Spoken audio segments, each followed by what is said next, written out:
that they think will be going about after another trade, and that other trade will end up having a surplus center for that team, and then the Lakers can approach them. Okay. I suppose.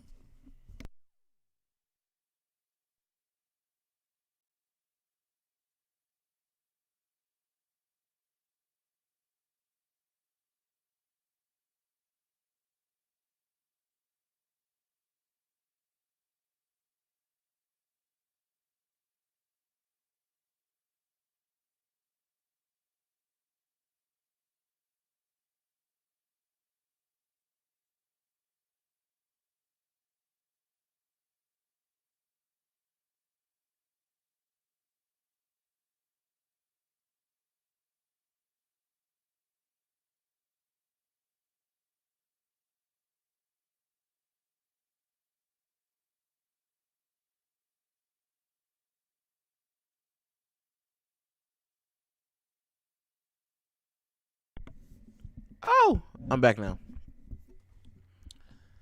Oh shit, it's on there kind of tough. I ain't gonna lie. I thought that's. I ain't think we gonna have a thumbnail. What is this? Legend winning the flex T-Mac versus Kobe debate. Who the fuck made LeBron to the? Oh man, wowzers. Okay. Yeah, what channel is this? What the fuck? What channel is this? But Gil, this 500,000. What channel is this?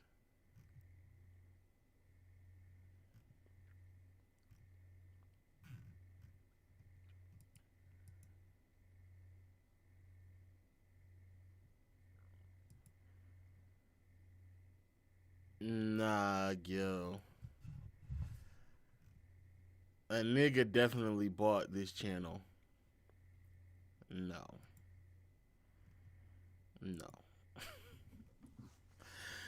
A nigga definitely bought this channel. No way. There's not. You're telling me you have 500,000 subs. You only have one video on this channel that has over 50,000 views. No. What's the name of this channel? No, there's just no way.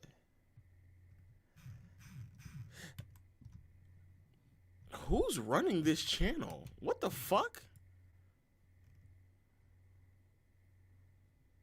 Nah, you bought this channel. Anywhoosies,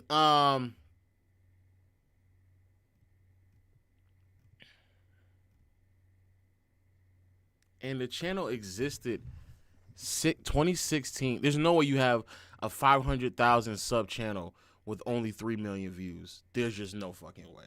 No, there's just no way. No way. There's just no way. Either you bought subs or you bought this channel. Anyway, there's a lot of things for us to discuss. First and foremost, shout out to the 374 people in here during an off day. Ain't shit really going on, but motherfucker going on. Shout out to people on YouTube as well. Cooking up a little bit here and there. And of course, just a couple of things we got to talk about for today's stream. Now, because of the amount of things, hold on, wait. I'm dumb. I used the link for. Yeah, this is dumb.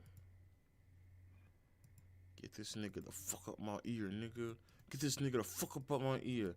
All right, here we go. I use the YouTube link. I use a YouTube link for what you call it. All right, Mars is in here. This nigga Mars is bored. I can tell. All right, so a lot of things to discuss. There's content shit we gotta talk about. Mind the game. We gotta talk about some free agency shit. We gotta talk about Lakers shit. Also, we gotta talk about as well. More Lakers shit. So a lot of things to discuss. Now, before we get into that, first things first.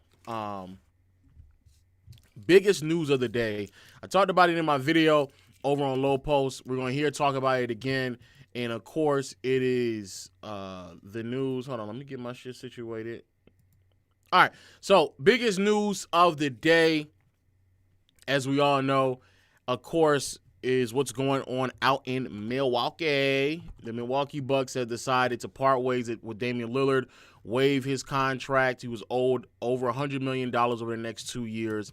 And from doing that, as well as letting go of Brook Lopez, I think a lot of people kind of forgot about that as well. But letting Brook Lopez walk, they then cleared up enough space to sign Miles Turner to his new contract, adding Miles Turner alongside Damian Lillard. Alongside Giannis, and a roster that, quite frankly, is booty butt cheeks. It's a mid roster, if I had to say so myself. So let me share this screen back. It's a pretty mid roster, if I had to say so myself. I don't think it's anything of substance. I talked about this in my video I just uploaded, but I just want to be clear. Having this being your starting five, Kevin Porter Jr., Gary Trent Jr., Kyle Kuzma, Giannis, and Miles Turner, I'm going to keep it a bean with you niggas. You might as well just trade Giannis anyway. I don't know what else to tell y'all. You might as well just trade Giannis. And I understand why they had to do it. They did what they had to do, especially if you kept the opportunity to try to keep a top 3 player on your roster. But, nigga, this is not cutting it. This is not cutting it at all. Not even close. Not even close. I genuinely believe at that point, you might as well just let Giannis work. Let Giannis move. Now, with that being said, the bigger piece of this that I did not get to talk about in my video was Dame. So I'm a bit conflicted because there's a lot of things that people were telling me in the comment section that I probably was overreacting to about the situation. This is probably the best case scenario for Dame, and that's 100% sure. But first, when it comes to Dame, the idea of him being waived, kind of stretching on his contract, there's a positive and negative side to it all, but it seems as if like Damian Lillard is ecstatic about his new situation. He's ecstatic. There are about double-digit numbers of teams calling interested in him. I want to first say, Damian Lillard, please take the time. Please take your time, buddy. I think I tweeted this out as well because I don't want Dame to be out. Here we go. Reports that Damian Lillard could return before the playoffs next season, and there are double-digit teams calling yada, yada, yada. Take your time, Dame. Take your time. There is absolutely no rhyme or reason for you to trade. For you to sign to a team when you're not 100% sure. Those teams will still be available during the season. Take your time. Take as much time as possible. But I will say this. What's going on out in Milwaukee, massive failure. This is the reason why, like that hypothetical conversation that we were doing with T-Mac and all that shit with Kobe, to me was like so tiresome because, in all honesty, bro, we have no idea how things will work out. We can, of course, do the hypothetical thing, but like there's someone who actually did the thing in contrast to someone who hypothetically trying to do it. I just don't want to give a lot of credence to that because we have situations like these all the time where you have a player in a situation where you would think hypothetically it would work out and it just does not. And on one hand, you can be as optimistic as you possibly can for Dame. Oh, my mic is low. Is it low? My mic is low? Hold on. If my mic is low, give me a second, dog. Give me a second. It might be. Oh, no, I'm good. It's a little bit. Oh, it is a little bit, actually. Oh. Y'all niggas got my shit to the T. It deadass was a little bit low. That's crazy. When it comes to situations like this, I'm trying to be as optimistic as possible, but I'm gonna keep it a bean with you. I'm gonna keep it all the way funky with y'all, bro. This is a scenario where Dame is dealing with a career-altering injury, and I don't understand how we can sit here and say that someone who was already on the decline. Let's be clear. Also, Miami. Holy fuck, bro. Ooh, bro. Buckaroo, Miami. What the fuck is y'all doing? Y'all just losing players left and right. I ain't really doing much of anything out there. Duncan Robinson for who? But Dame is already, 34 going on 35? Yep, 34 going on 35. Be 35 in the middle of the month. And I think at that point in your career already, it's kind of done already. Like, Dame, even though he's an explosive guard, a little undersized, but definitely athleticism reaches his heights and reaches above his height. And as of late, he's already been struggling playing some games, 29-58, 73-58. He's been struggling to stay available. He's been struggling to be as impactful as he was, several years ago. And the version of Dame that I think we all keep trying to, like, fall in love with, or at least, the Dame that we fell in love with, it just doesn't exist anymore. Not trying to, because I think we all enjoy Damian Lillard, who he is as a player, what he brings to the table. But that version of Dame is gone, and it sucks to know that this happened. It sucks to know that this happened while he was playing on a roster next to somebody else that, genuinely speaking, could have been an amazing duo. But it's kind of tough. Now, I see a lot of what's going on? I see a lot of Giannis hate in the chat. What's Giannis, all that? Damn, bro, chill. I will say this though, to Giannis, brother, I don't know what you're doing. hey, to Giannis, I'm be honest with you, bro. I don't know what you're doing. I appreciate the loyalty. I really do. Let me put myself big screen while I talk to y'all for a second. Look, Giannis, I appreciate what you're doing. I do. But let's call a spade, my guy. This team ain't cutting it. It's just not. There's no other way around it. And I'll be honest with you all, the way in which many people are trying to discuss the situation, they're trying to be optimistic, but nigga, adding Miles Turner on a roster is not enough to justify paying Dame $22.5 million each year for the next 5 years. It's just not. At what ends are you trying to make Giannis happy? Like, I get the idea, at worst, second best player in the league. I get it. Generational talent. You do not just walk away from someone like that instead of trying to put yourself in a position to try to continue to win. You just don't. You try your best to go out there and try to figure things out. But if this is the result, if this is the answer, and in all honesty, bro, if you're Milwaukee, no one should really be blaming them, bro. They got put in a situation that is unfortunate. There's just no other way around that shit. It's an unfortunate situation. There is no way that you will be able to ever compete at a certain level when this is the outcome. There's just no fucking way. There's no way. And so now you put yourself in a situation to where there's not much else that you can do outside of really entertain the idea of just trading Giannis. And so I think it's only a matter of years. I would say probably actually just 2 before Giannis like hits his heads and realize like, bro, this ain't it at all. This is not it. But this whole rendition about this nigga, Giannis was he was so pissed off. He was so peeved. Like, nigga, what did you think was about to happen, bro? What did you think? How did you think they were going to make improvements to the roster when Dame was still on the roster? Like, what did you think they had no other choice but to get him? Now, Fury could be right. I could be getting fooled here. Giannis might just have elite PR. He could just have elite PR. Because they also said Giannis was the one that was going in a back channel, sitting there saying, "Ooh, hey, yo, Miles, come here. Let me whisper in your ear." And then once they finally got Miles, all of a sudden this nigga like, "Fuck, man. Fuck, man. My nigga Dame. No. Shit, bro. Fuck, bro. Fuck, man. Fuck this shit, bro. damn, Dame, like, I'm not pleased. I'm not pleased. Fuck, bro. I'm not, bro. I hate it for you, dog. Like, I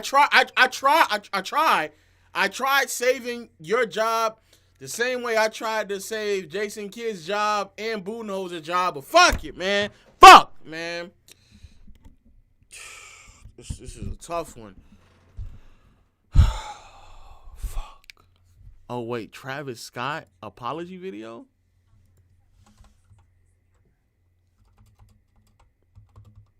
I can hear Raquel behind me. What'd you say? Nothing. Oh, okay. I thought something was wrong with you for real. Oh, you thought something was wrong with me? Yeah, like I thought because when I came up, you were just beating and stomping. Oh, no, nothing's wrong with me. Well, not. You have issues. Yeah, I have issues, but nothing's wrong with me. Hey, W. Raquel for checking on me. Niggas say it's cap. Yeah, this shit right here. This is Giannis. Man, fuck, bro. I don't know what to do, man. I just want to send out prayers to the ones that was lost last night. We're actually working right now. Look, bro. I'm sorry niggas died in. Yes? Wait, and then the Drake, where's the Drake one? Fake upset. How am I going to hell? They recommended me to watch this shit on stream. Bro, what is this? Nigga.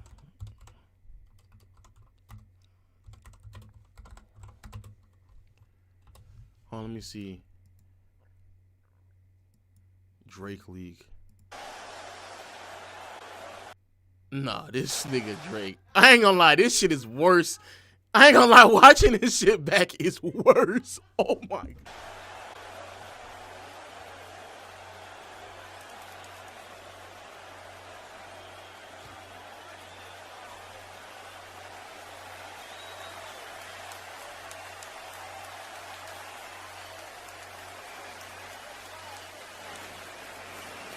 Nah, I ain't gonna lie. Watching this shit back is crazy. Nah, I ain't gonna lie. Drake really dragged that shit. No cap. Drake really dead ass. He dragged that shit. But yo, Giannis doing this fake I'm upset shit. I don't know if you don't understand how like the finances work. I just don't get it. But like I also don't think he's that dumb. There's just no way you thought that keeping Dame was going to be the answer. I don't think so. I don't think that's even feasible. I don't think that's possible. So let's keep it a bean, dog. Let's be very serious with ourselves. So that shit don't make no sense. However, the bigger reason why we are here is because of the conversations about the teams that are looking to employ Damian Lillard. Now let's also be honest with ourselves. A couple things here. Not only does a team People Mix says Mark Stein reports that Dame can be back by All-Star, and that they'll give him a 2-year deal in his new team. Bro, I don't like. Where's that? Put that video in. Put that video in. Okay. I'm gonna keep it a bean with y'all niggas, bro. Dame does not need to like rush back. Like respectfully, my nigga. Like just like go sit down. Go sit at home. Go chill. Dame has had like a very eventful last like 2 years. Like go sit the fuck home. Go sit home, bro. Like on some real shit. Go sit home. But let me hear this shit. He gets to be a free. Mark, what more can you tell us about how Dame feels about all of this? Well, Malik, I'm going to take you back home right now. Dame's doing the Brookfield dance. He's ecstatic. His agent, Really? Aaron Goodwin, told me this is an incredible opportunity for him. He gets to be a free agent 2 years early, choose where he wants to go. Money really doesn't matter right now because he's still getting paid by the Bucks. He's going to be in Portland, which is an important part for him to rehab, be around his kids, which is extremely important.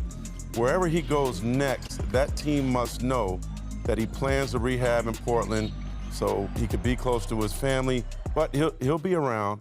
And how many teams are calling? Oh, they're calling. There's about double-digit number of teams calling interested in him. So I think the big question, too, is like, well, when will Dame be back? There's some speculation that he could be back around the All-Star break.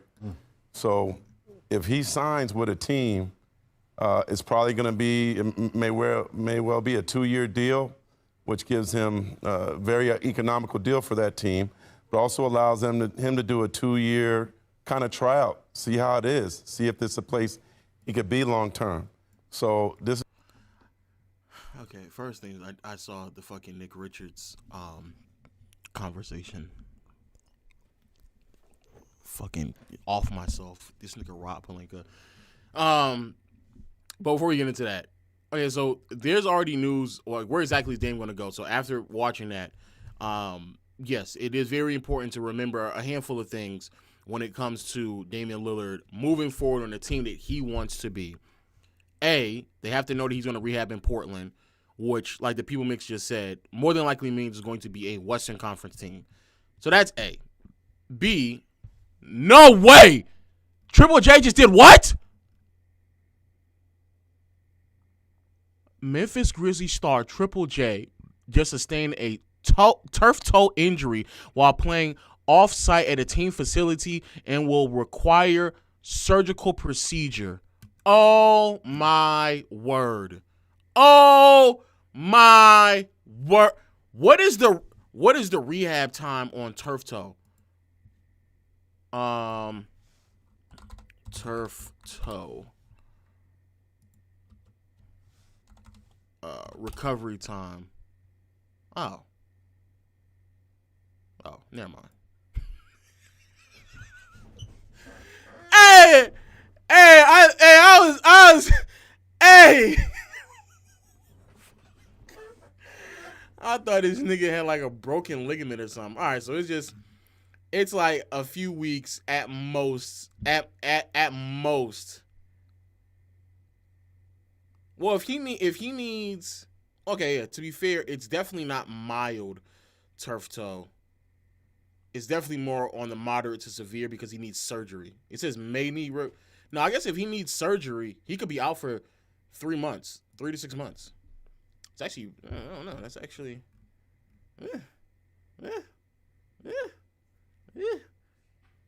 Before, if the Lakers get Yves Missi, I'm actually way better. Hey, the Lakers get Yves Missi, I'm back. I'm back, baby. I'm back. Yeah, Yves Missi is actually really, really nice. I actually wanted the Lakers to draft him last year's draft. So yeah, I'm good with Yves.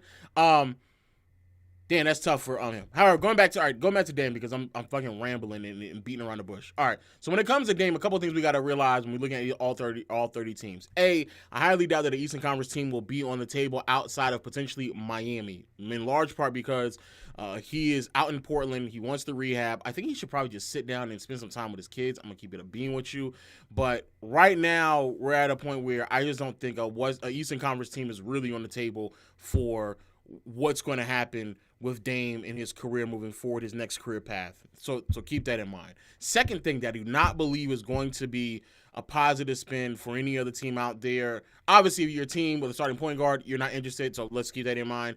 But third thing, a team that's trying to compete today, right now, this upcoming year, because Dame is going to be sidelined for a complete season. This is the reason why, if you are Dame, I don't even know why you're rushing it, because you could genuinely just obtain more money by waiting a year or waiting until the deadline and watching teams just scatter like rats to go get you and spend as much money as possible, instead of like putting yourself in a situation now where even though the options are ample, I do think you're kind of putting yourself in a situation to where you wait a little bit, teams get a little bit more desperate. That owner that has a little tight fist on that buck, he can loosen it up a little bit.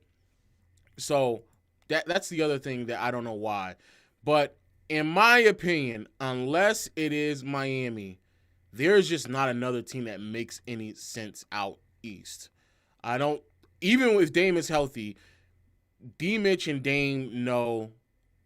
This would be very interesting for Boston, but they just went for Simons. I think they're going to stay that path. Jalen Brunson's already there. Hallie, when he gets back, he's there. He's leaving Milwaukee. Detroit doesn't make any sense because they already have Cade. They already have Paulo Franz out there in Orlando, as well as Desmond Bane, Suggs. So no. Got Trae Young. So that's a no. And everything else that is lower outside of Miami just doesn't make any sense. Oh, Philly, no, because they already have Maxey, et cetera, et cetera. LaMelo Ball. Everybody else doesn't make any sense. So off the rip, we can immediately eliminate every Eastern Conference teams except for Miami. I think Miami is the one that will make a lot of sense. Now, moving over to the Western Conference. OKC, no. They have Shea. Lakers, no. They have Luka. Denver, no, because they've already kind of rounded out a lot of their roster. Clippers, I would also say no as well because they have James Harden. Minnesota would be interesting. I don't even think that Minnesota has that much flexibility anymore because I think they are hard cap either over the second tax apron or at least around it. So that's a no. Golden State Warriors, a very interesting team. A lot of talk's already been talking about it. The Warriors will obviously just love to have another dynamic player alongside Curry. However, I would probably lean more to say no. Memphis has Ja. Sacramento might just do it for the lulz. Dallas is interesting. Dallas is very interesting because they would love to have point guard play. However, they already got D'Lo. They, too, are also going to go a year without their point guard, basically with Kyrie Irving. So I'm going to say no there. Phoenix is very interesting, however. Western Conference team, warm weather, an owner that is willing to just spend a dumb, stupid amount of money anyway. So that actually works out a lot, to be honest with you. Spurs also makes a lot of sense. Pelicans could potentially make some sense as well. Here's the problem. I'm going to be honest with you all. There has to be a lot of desperate teams. I don't know how the fuck we're getting to double digits. How are we getting to double digits? For the sake of it. Let's say Brooklyn says, yeah, we called. Give them a year.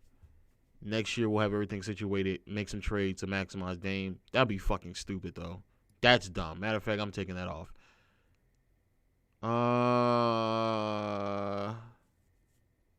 Does Orlando call just for the sake of it? Orlando might just call for the sake of it. As much offense as you can around them. Having a vet like Dame on that roster. Orlando might call just for the fuck of it. Okay. Houston also might have just called for the fuck of it. Yeah, Houston might have just called as well.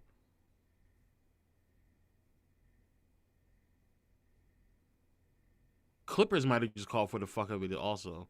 Ballmer might be willing to spend that type of money. Have another, like, creator on the team. Do I think many might have called as well? I'm just trying to figure out how we get to double-digit teams. Even with double-digit teams, I think there's only, like, 5 realistic teams. I think Miami is a realistic team. Phoenix, just for the amount of money that they might throw towards Dame, is very realistic.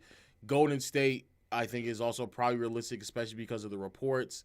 However, if I am Dame, I would genuinely look at Orlando. I think Orlando is a very interesting situation. They have the patience, the ability to kind of wait things out a little bit. They are Eastern Conference team, but I'm actually not mad at Orlando. Orlando would love to have whatever left they could have, whatever else they can get from Dame. I actually think that's a really, really, really good pickup.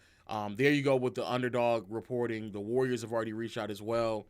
I'm not mad at the Warriors trying, but I don't think that's the best fit. I think Orlando's actually the best fit.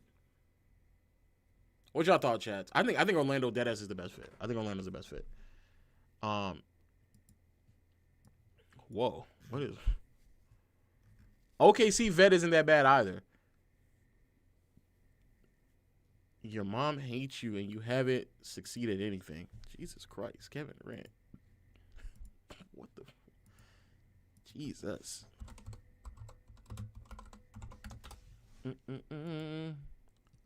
What is KD talking about right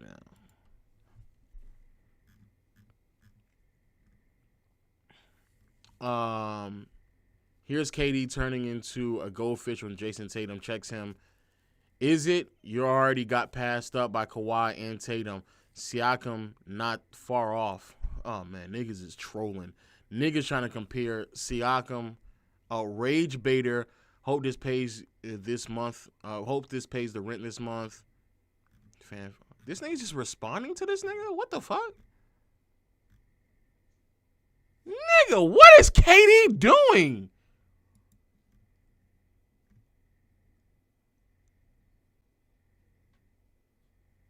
can't wait for you to fail with the Rockets too. You should have just humbled yourself and joined Curry at the deadline. Nah. This is nasty. Nah, this is crazy. This is crazy. Okay. That's actually just nuts to say to a nigga.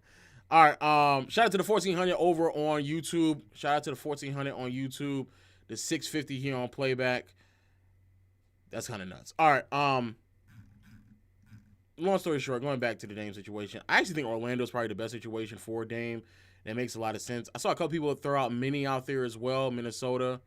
I do like the Minnesota situation. Also, Houston is. I'm not mad at that either. I actually talked about the whole Houston situation, how Fred VanVleet get an upgrade from Fred. Bro, I think that's actually amazing.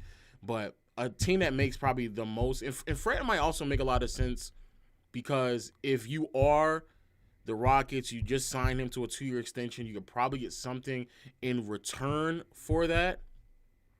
And then you can go out there and get Dame, see if he can be a starting point guard. It would also be amazing if Amin asserts himself as a starting point guard as well, if he could. If not, it is what it is. But I do like Dame. Probably only would need $10 to $15 million. Add him on the roster. I thought about that actually in the video. I was like, oh, shit. If Dame goes to Houston, that'll be tough. But my 3 teams that will make a lot of sense for Dame: Houston, Orlando, Minnesota. Those are my 3 teams. Now, before we wrap this up, finally, to the niggas who go out there and keep telling these players to play through injuries, please shut the fuck up and stop. Please stop. Please fucking stop. Please. This idea that niggas need to be putting their body on the line, and that's the only way to prove to, I don't know why you think that a grown man has to prove anything to you, my nigga. You're not his daddy. You're not his mom. You're nobody. I don't know who the fuck. I don't know what world we live in. And I'm talking to other NBA players as well. I don't know what world we live in where you niggas think that someone has to put their body on the line to prove what to you. And for the people out there who want to sit there and say, oh, you just don't get it. You're not a competitor. You're not in the league. It's funny because niggas who are also not in the league say that same shit as well. Nigga, you're not in the league. Shut the fuck up. When you niggas sit here and talk about niggas putting their life on the line, when I hear ex-NBA players say that shit, those niggas, they sound like house niggas. That's what they sound like. You sound like a house nigga.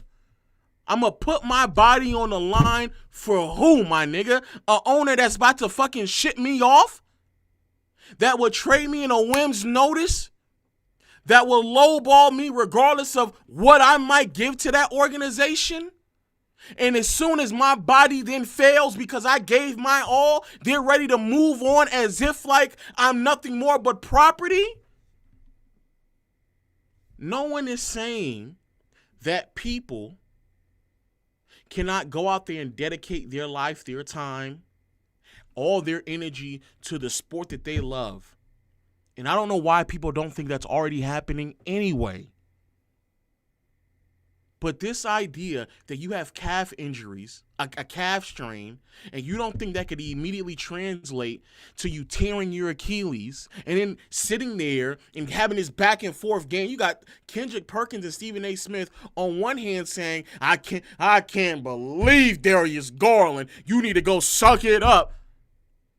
There's a lot of things that I always root for analysts who are not players to go out there and have a voice. One thing that I would never, ever, ever utter out of my mouth as a nigga that's never played the game professionally is telling a NBA player, any athlete, what the fuck they need to do with their body. I would never even allow that to even cross my mind. Who the fuck are you, nigga? That's crazy. But then you criticize them for not playing, but then when they do play and they're jeopardizing their team, all of a sudden you got to sit down. So which one is it? Hallie has been literally, and this is the other thing that bothers me. Niggas will sit there and tell you left and right, back in my day, they used to play through injuries. No, they did not. No, they did not. Some did, but some didn't. And the same thing is happening right now. Some won't play through injuries, and some will play through injuries. Halliburton has been playing through an injury for 2 years at this point. 2! And every time this nigga has a bad game, here go niggas. I can't believe Hallie. I can't look. Y'all want to jump off the bridge and Hallie? Oh, Hallie, he ain't all that. Oh my God, Hallie ain't. But then you're also asking him to play through an injury.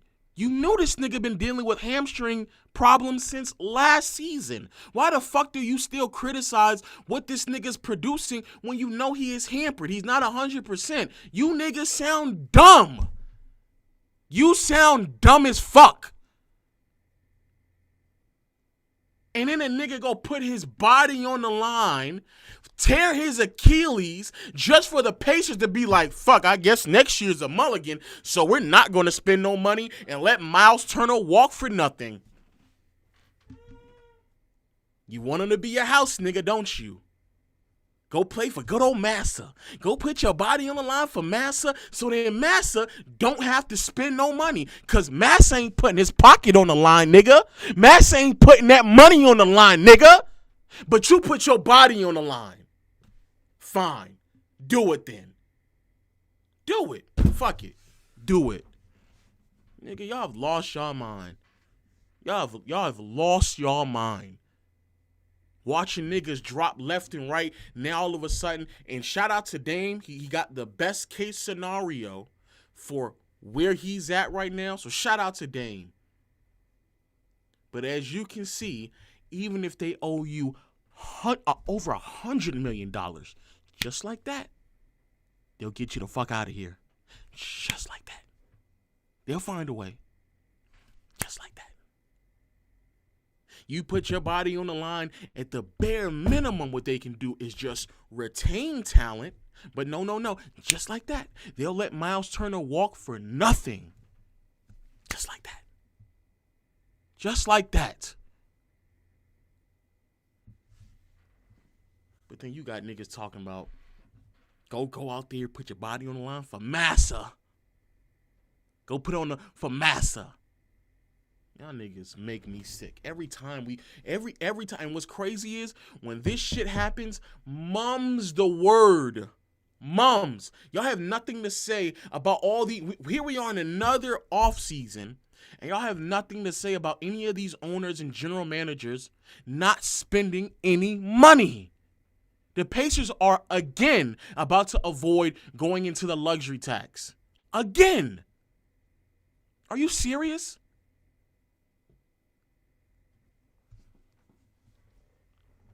Give me a fucking break. But shout out to Dame. I would love to see him on Orlando. Miami. But I'd love to see him on Orlando. Love to see him in Minnesota. Love to see him in Houston. I think Houston's probably the best situation for him. So shout out to that. All right. On to the next thing. Damn. Raquel got a picture of the views. Let's talk about the Lakers. Fuck. Okay. We're going to talk about Malik Beasley after that. Let's talk about the Lakers. Some of this stuff I'm going to reiterate what I said yesterday because I'm pretty sure there's 1,400 people on YouTube. There's 1,400 people on YouTube. And here there's like what? How many people here? 650. So there's probably some new people. So let me reiterate what I said yesterday.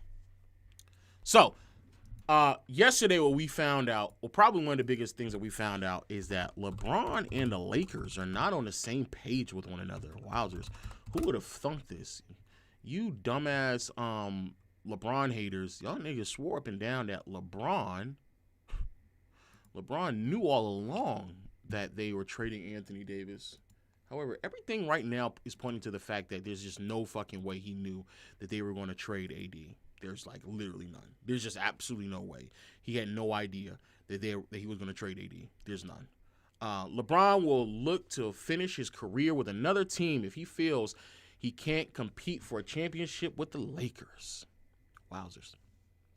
Now, what exactly does all of this mean? Because there were a couple.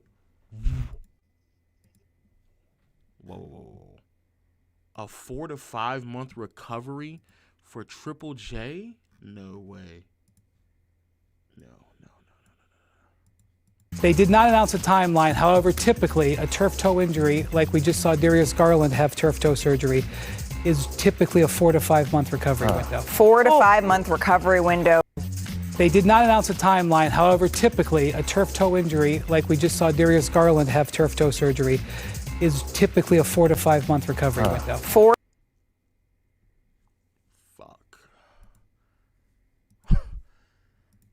Shit. Definitely not the year to pivot off of Desmond Bane. Ooh, wow. Yeah, 4 to 5 months is insane. 4 to 5 months is literally the end of the year. He might not be back until the next calendar year. Tough. So going back to the LeBron James situation with the Lakers. Now, on Twitter the other day, I made a couple tweets out there. People were upset, but I think a lot of people misrepresented what I was saying as they normally do. So as I did yesterday, I'm going to do again. I'm going to clarify some of the things I said because I think a lot of people just don't comprehend what exactly I meant by some of the statements I made, in particular about LeBron and his decision to opt in effectively ruled out a lot of things that we could do financially from an off-season standpoint. Everything that's going on with the Lakers proves that LeBron had no idea about the Luka trade, so I think that I kind of you'll understand why I said that earlier. And then here it is. I don't think people realize how much LeBron opting in limits the Lakers. Now, people took this as an offense to what I was saying. Shout out to my brother with the $2 dono. Just waiting on an NBA Central post saying Rob Pelinka and John Horst went out to lunch together. Tough. So, again, people not realizing when LeBron opted in, that genuinely limited what the Lakers could do. And people think immediately that means that I was just tragically shitting on LeBron, but it's just a reality. It's just a reality. And it also speaks volumes to where they're at right now in terms of LeBron and the Lakers. And I'm also going to say I don't even really blame LeBron because I also think he's in a situation to where he doesn't have that many options either. So on all fronts, it makes a lot of sense to Luka, that trade, LeBron not understanding it, LeBron having to opt in because he doesn't feel secure about what's going on. And why I say that, let me just break it down as briefly as possible. Again, normally what LeBron does, and he's been on my team longer than any other team he's played for or any other stretch he's played for at any other point in his career. I don't know if y'all know this. LeBron has been a Laker at this point just as long as he has been on the Cavaliers through that first stretch. Crazy. And in the midst of doing so, he's done a lot of contract negotiations. So he's managed these type of off seasons more times with the Lakers than anyone else. And what LeBron normally does is a 2-1, meaning he'll sign a 2-year deal and that last year will be a player option. This allows him to keep the flexibility in his nature, but also secures that more than likely he's going to play for, at bare minimum, another year. He might do a 3-1 or whatever, but he normally puts himself in a situation to sign an extension that also gives him the flexibility at the end of that extension. Now, what exactly does that mean? Two things. A, the fact that he didn't do it again this year does kind of lead me to the belief that he's probably looking at retirement, or at least genuinely thinking about that. I do believe that. But also, it means that he just, instead of coming off of the books and allowing his $40 to $50 million to come off the books that then gives the team the flexibility, it just stayed on the books.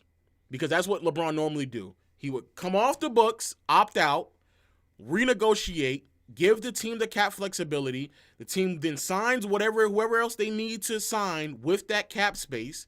And then once they've maxed out, they'll re-sign LeBron back on top of all the cap because they have his bird rights. So that's how he's able to pull that off. Now, why is all of this is important that he doesn't do it this time? It highlights two things for us. A, LeBron, without a doubt, did not know that they were going to trade Luka. Without a doubt. There is absolutely, positively no way that you would ever opt in this way while also actively searching for him to find another team to get traded to, because there's been several reports claiming that the Lakers have indeed looked to trade LeBron. There's little to no interest for LeBron James around the NBA if he becomes available. The only reason why you would do that is because you are looking to trade him. You've already entertained it. Why would they entertain it? Because, again, they're out of options. Now, why do I keep saying that? If you are LeBron and you're in this situation, what else can you do? You have $50-some million you're owed this season, and because you negotiated correctly, you gave yourself a no-trade clause that the Lakers abided by, so you control where you want to go. The Lakers have already shown you their hands that they're willing to trade niggas to rebuild and restart, because they traded AD for Luka. And let it be known, nigga, you would have without a doubt been traded. If they are willing to trade AD to go get Luka, you without a doubt would have been traded if you did not have that no trade clause. Why do I say that? Because here we are now, and LeBron is opting in. If LeBron, let's go through all the options.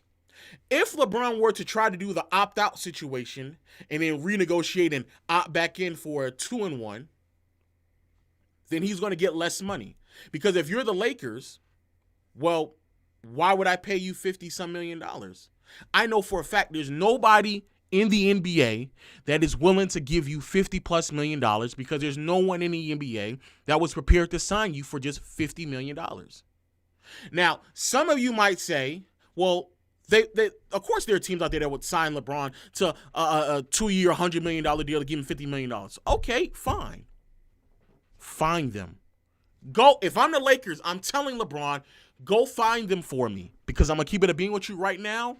My nigga, we don't want you on the team right now anyway. Not because you're not great, but because how much money you're making and Luka's making, we cannot fill out the rest of the roster. We just cannot. And if you opt in like you just did, we are now hard cap. We cannot make any more moves or any significant ones. So if you genuinely believe that you can find someone that can go out there and get you $50 million a year, go find them. We'll do a sign and trade today. We'll trade you today. Some of you all say, oh, well, what about the Cavaliers? That's fine. If you're the Lakers and you're looking to restructure anyway, you're looking for depth. You're looking for flexibility around your roster as well as your payroll. So, yeah, I'll trade Jared Allen. What was the deals that we got done yesterday? It wasn't going to be Evan Mobley. Evan Mobley is not going to get traded. It was going to be, I can't remember who were the players, chat. It was Jared Allen, DeAndre Hunter, and someone else, because Jared Allen and DeAndre Hunter make $43 million. So get me Jared Allen, DeAndre Hunter. We'll get someone else, Sam, whoever we need to get to make this deal done. And the Lakers would have done that, because the Lakers need to fill out their roster. Give me a 3-and-D wing and DeAndre Hunter, who's under the age of 30, a lob rolling big, and Jared Allen, who's also under 30, and they're under much more manageable contracts than LeBron. And then after that, if we need to then try to get someone else, we will. But we know for a fact right now, if you stay on this team, we are capped on what we can or cannot do. We're capped. We're stuck. There's not really much that we can do. It's not. It's just not. So then that pivots us to the last part, which is LeBron taking a pay cut. Even if LeBron, and I'm not in the class of telling LeBron to take a pay cut because it doesn't really do much for us anyway. Even if LeBron took a pay cut with the amount of money that is still owed between him and Luka, he's not going to take a significant enough pay cut to play back on his team just for us to fill out Miles Turner, I guess. Like it's just not. It's just no way. So it'd be best utilized if LeBron still wants this money. So for us to do a sign and trade or for us to just trade him.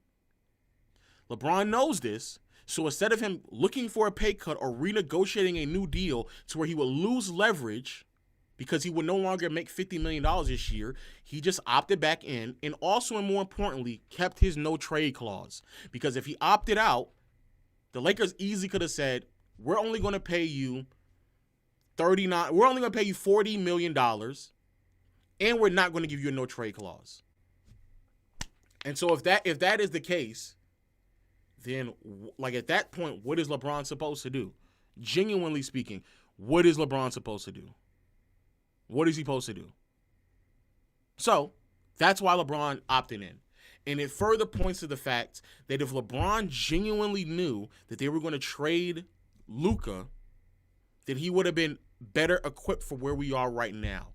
But it's very evident that the Lakers are willing to move on in a different direction. And LeBron is still trying to maximize his earning power while also still trying to be on a competitive team. The problem, however, at $50-some million that LeBron is making, that's practically impossible. There just isn't. There's like, you could probably count on one hand how many teams have the capability of trading for LeBron or signing for him if he decided to opt out for how much he's making, the $52 million that he's making next year. There just wasn't that many teams that had the capability of doing that. So that's how we got here. That's how we got here. LeBron ran out of options. He's at a dead end. And both the Lakers and LeBron are at a stalemate on what they can or cannot do. The Lakers are trying to move on. They're forcing LeBron's hand to move on. We have Luka. We are ready to move on to the next phase. LeBron still wants that $52 million and also to compete. He may convince himself that he can with Luka, but reality is he can't. And he knows that if he opted out, he would lose the leverage to ask for $50 million again from the Lakers, and more importantly, lose the leverage to ask for for the no trade clause. He would lose that leverage because the Lakers wouldn't be forced to do so. Because if he wanted 50, they would just tell him, go find a team that's willing to sign you for 50, and we'll do the sign and trade. We'll get a handful of assets in return that will give us more flexibility. Period. So if LeBron really, but the problem is LeBron could not find a team that was going to pay him $50 million because they don't have the cap flexibility to do so. They just can't. So then that leads us to what is then the next option. And this is why I say, Rob Pelinka, you've lost your marbles. Because this shit right here,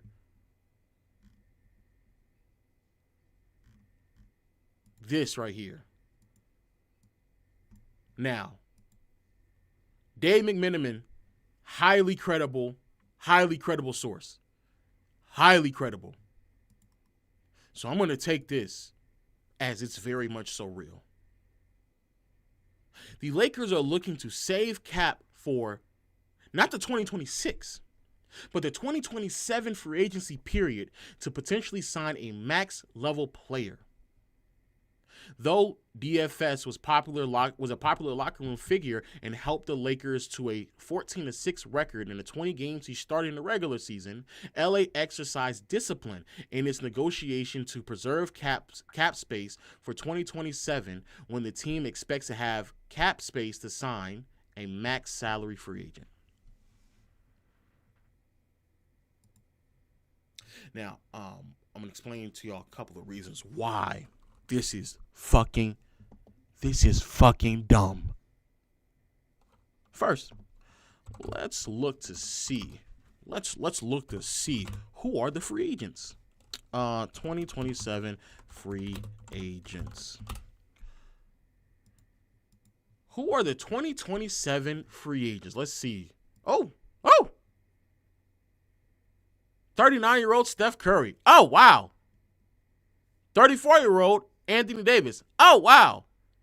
38-year-old Jimmy Butler. Oh, wow. 32-year-old Nikola Jokic. Oh, wow. 31-year-old Karl Anthony Towns. Oh, wow. 37-year-old Paul George. Oh, wow. 34-year-old Bradley Beal. Oh, wow. 31-year-old Donovan Mitchell. Oh, wow. 36-year-old Kawhi Leonard. Oh, wow. 32-year-old Zach LaVine. Oh, wow.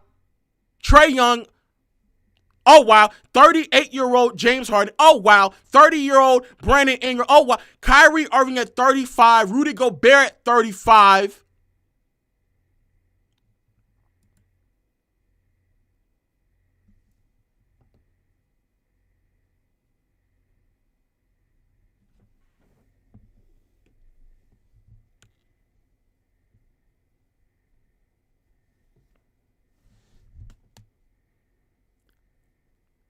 Half of those niggas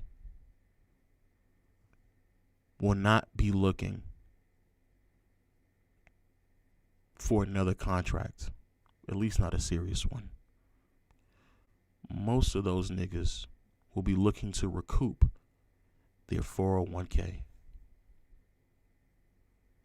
Those niggas will be signing retirement papers, not new deals.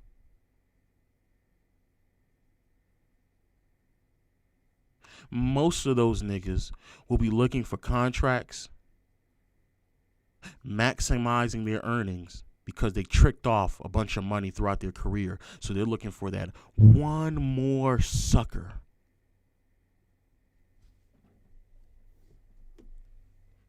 Paul George needs one more sucker to double back on how much money he threw at strippers that one summer. He needs one more sucker. My nigga, looking at this list, let's tap the fuck in. This nigga Jimmy Butler has been bamboozling niggas for years now. The Warriors, his most recent sucker. Rob Pelinka, I know for a fact you're not telling me that you're opening up cap space for Jimmy fucking Butler. I know you're not. Before we get here, let's start eliminating names. Curry is a no. Let's go ahead and eliminate that. Jimmy Butler, I hope I don't have to say this. He's also a no. Jokic, in your wildest dreams, maybe you thought. But he's also a no now because the Nuggets now know how to build a team. So he's a no. Paul George should be a fuck no. Bradley Beal should be a hell fuck no.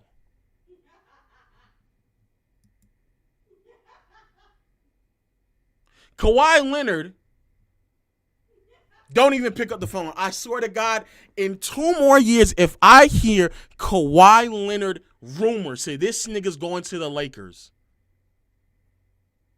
I'm going to lose my mind. I'm going to lose my marbles. Trae Young doesn't make any sense at all. There's some names I don't even need to talk about. I was about to say James Harden. What the fuck are we even discussing? Brandon Ingram, what the fuck are we talking about? Kyrie Irving, fuck no. Rudy Gobert, fuck no. Especially when these niggas are 35 years old. Hell no. So, realistically speaking, Rob Pelinka, there are 3 names on this list that actually make some sense. Karl Anthony Towns. Before I get to the next 2 names, that's a hell no as well. If I hear if you are calling, if I hear that you're calling for Karl Anthony Towns and clearing space to give that nigga a max, Anthony Davis will be the next name. Highly doubt that nigga is coming back. So that effectively means what you are doing is trying to convince us as Laker fans that you're going for Giannis. That's what you're doing. That's what you're doing. Let's skip all the bullshit. You are trying to go for Giannis. That's what you're trying to do.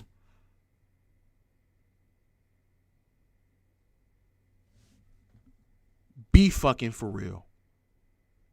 Be serious, my nigga. Giannis, that's your play?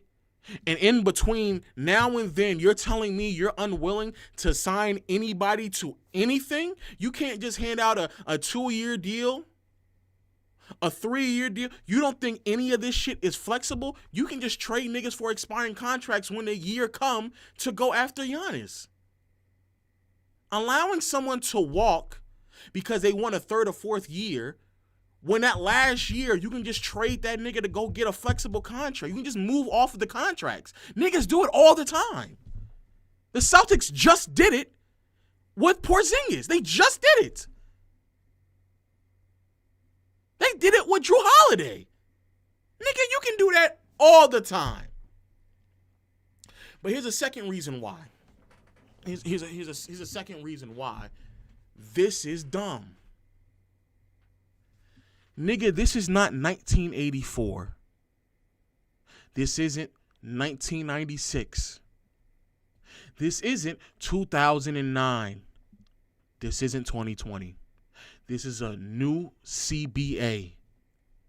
And if you, or really any general manager, believes that you can build a competent team by signing, not trading, signing 2 niggas on max contracts, you are out of your fucking mind. You can't.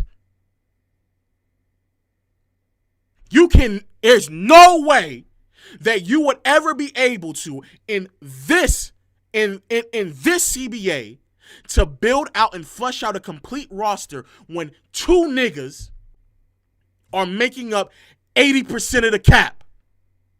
No way. There's no way you can do it. You're going to look like what the fuck they had going on out in with the Suns. You're going to look like what Philly's going to look like next year. You're going to look like how Damian Giannis has been looking over the past 2 to 3 years. So even if I were to buy in to this nonsensical idea, it's not going to work. It's not. If we get Giannis and then we have Luka, who's the rest of the niggas on the roster? A bunch of vet minimum niggas that can't defend? Shit, fuck it. I guess Bryce do need to join the team. Because we're going to have to fill out the roster somehow. You're going to have 2 niggas making up 80% of the cap. What exactly does that do for anybody? What does that do? It's going to be Luka at the point, Dalton on the last year of his rookie deal. Shit. Hey, Hey, Dwight, if you want to get a contract, they're going to be handing out something. Bronny, Giannis, and another nigga that they just draft. That's going to be the team? That's the team. Because if Luka's making 50, 60 million and Giannis is making 50, 60 million, what the fuck is you doing? No, seriously, what are you doing? Because the rest of these names, Curry's not leaving the Warriors, but it don't make any sense for Curry to play next to Luka. AD's not going to go back to the Lakers. Jimmy Butler at 38, no. Jokic is now not leaving the Nuggets. Why would you want Karl Anthony Towns, especially if you're paying him max money? Paul George, no. Like the next best player at that point in time will be Trae Young, but Trae Young playing next to Luka, no. None of these names are moving me. It's a lot of names. It's a lot of names, but if in Big 2025 you're still following names, you're not a GM, bro. You're an image consultant. You're a PR team. You are a nigga that just goes out there, manage egos. That's it. If you are saying that your big plan is to free up cap to just try to sign a player, no, bro. No. All you're doing is buying time at this point because it seems like you don't know what the fuck you're doing. But again, even if they get Giannis, the rest of the roster it's not good enough. You're not going to be able to fill out the rest of the team. You're just not, bro. You're not. Which then brings us to, shout out to the 2000 on YouTube, Which then brings us to the next set of information with the Lakers.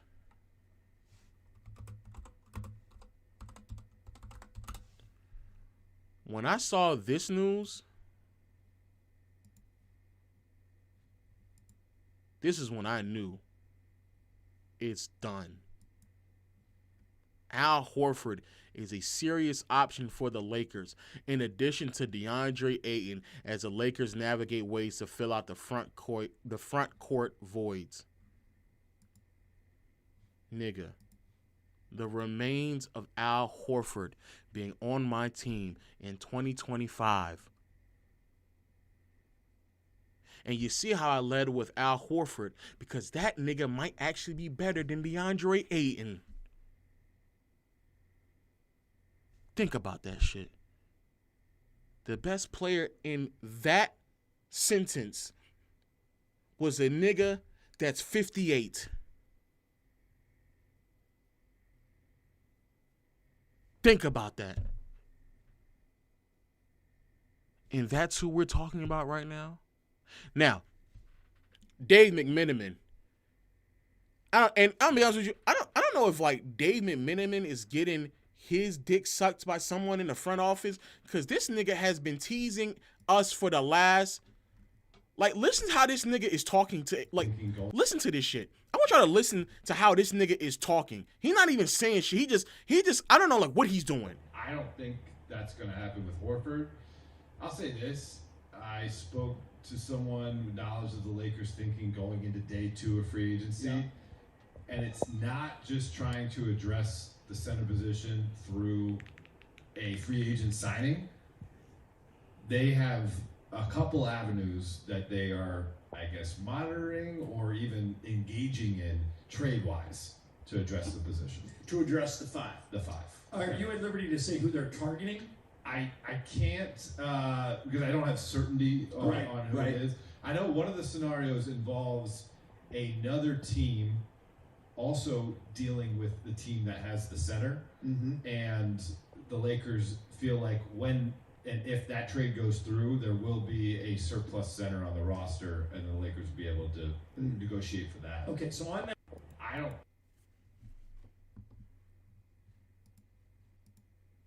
What did this nigga just say?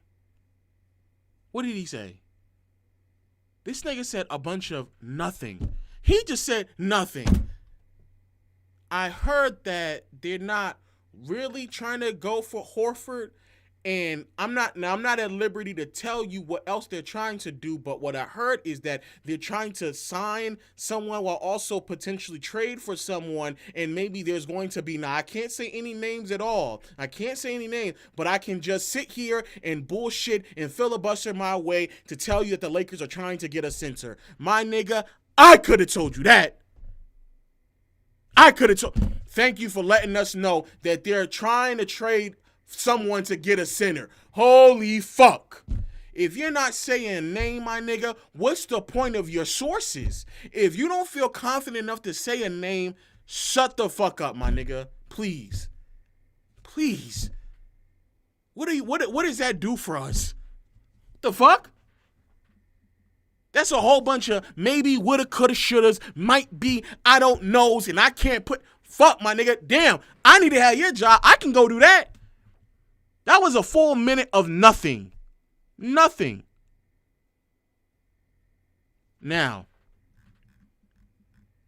there's also some reports claiming that the Lakers have gone out of their way, and shout out to y'all because I put it in the chat for me.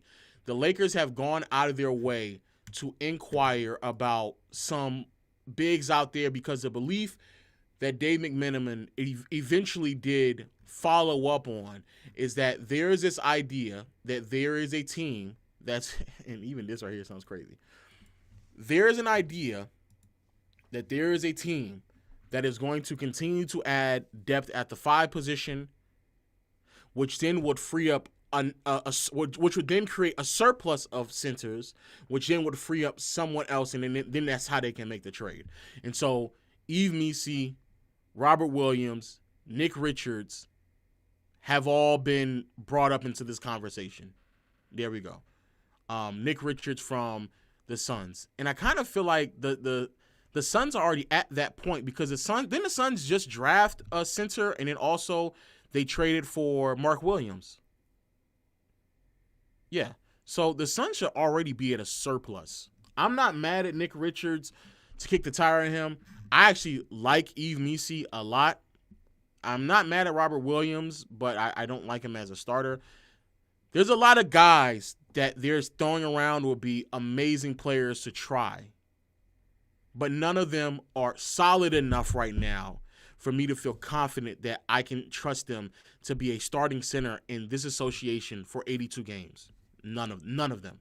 They're all really good guys, very similar to what Luka had with Derek Lively. Go draft another big, try him out, and it all makes sense.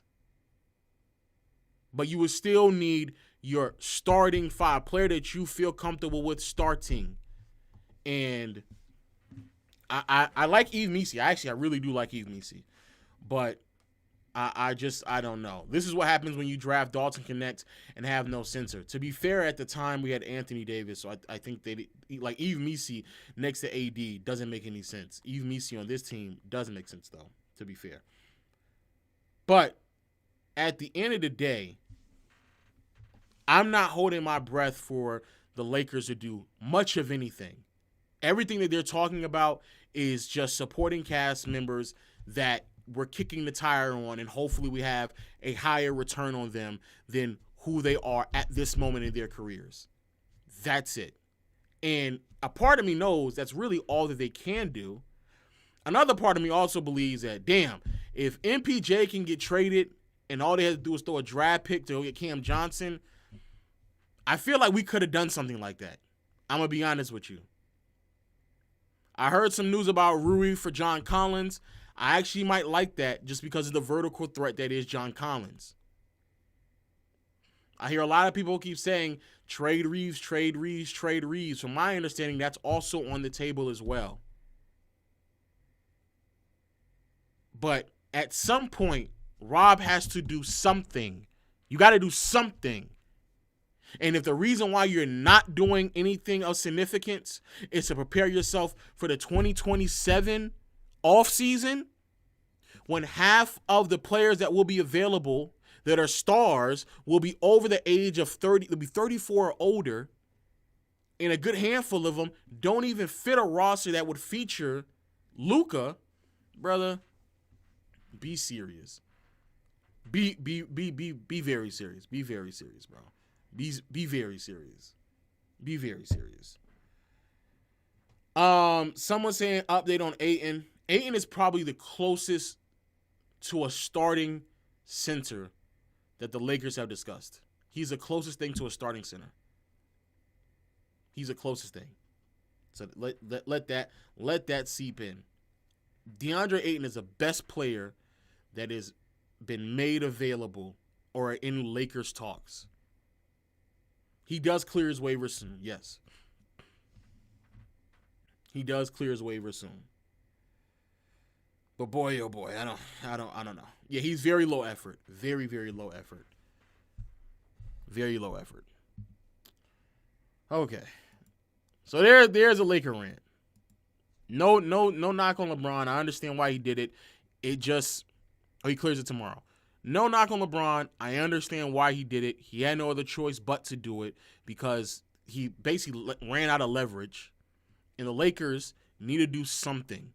It cannot just be staying packed and waiting for the summer of 2027. Fuck no. Absolutely not. Hell no. Before we continue, though, shout out to my brothers AMP, man. Shout out to my brothers. Some of y'all told me, am I going to show the Tony Parker thing? Yeah, of course, bro. Of course.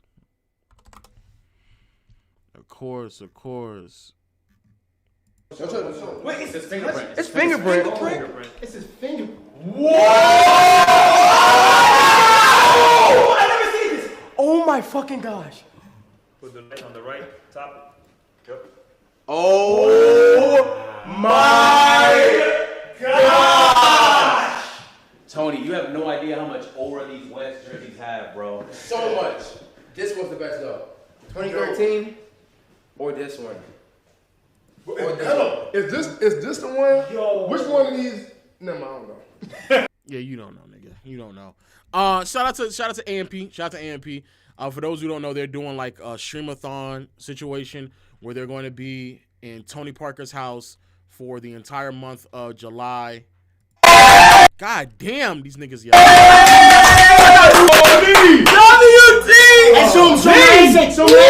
Real simple thanks to it. Boom.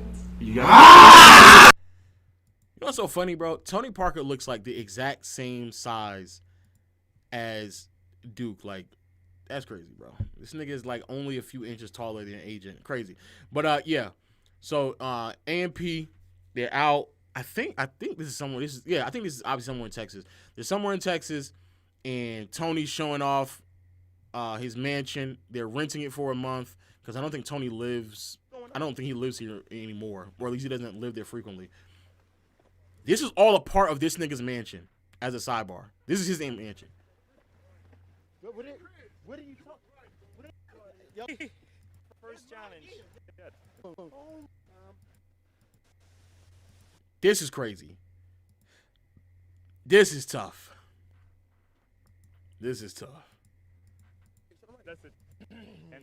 Look at how high these. First of all, this is a crazy backyard. Hey, Tony Parker, I know you a nasty nigga. Because, shit, I know you used to get off in this backyard crazy. But, yeah, this is like an amusement park in a nigga backyard, bro. Look how tall they are. Look how high up they are, bro. That shit is crazy. That's crazy, bro. That's crazy. Jump is like 35 feet, right? 35 feet in the air, bro. That's crazy. The Tony Parker Ranch, bro. It's crazy. It's tough. So shout out to AMP. They're going to be streaming every day for the whole month of July. I want to say that someone's probably live right now at the crib. Yeah, Agent just started. Yeah, his thing ain't even started. So yeah, they've been at the every like hour on the hour, someone is streaming, and then like they're showing different aspects of like what they're gonna do for this So yeah. I can't sub. You know, niggas keep saying that. It's an inside joke with Agent and I. I can't sub because the nigga won't unban me. I'm banned. I'm banned, bro. I'm banned, my nigga. Oh, one day I was in there trolling this nigga and he got upset and he said, "You banned me." Tough. So yeah. So shout out to AMP. They doing their thing. Amazing things. They're gonna do something every day for the next for the whole month of July. Now, second thing before we get into this, the Malik Beasley thing, bro. This nigga Malik Beasley, hey Malik, hey, this nigga Malik is on some shit, boy. FBI, just one problem facing Malik Beasley. $8 million. Oh, man. He's in debt. No way. So, for those who don't know, Malik Beasley, no way. Okay. Malik Beasley has been sued by a sports agency he employed for allegedly breach of contract. The lawsuit was filed. This is something else. Basically, Malik Beasley, he's being investigated right now for effectively some gambling stuff that's going on. And a lot of people are pointing to certain moments throughout his career where he clearly it was perceived as which he was trying to cover the over and under. This is a perfect example. They're saying that it was 8.5, and with 5 seconds left, let's see what Malik Beasley does.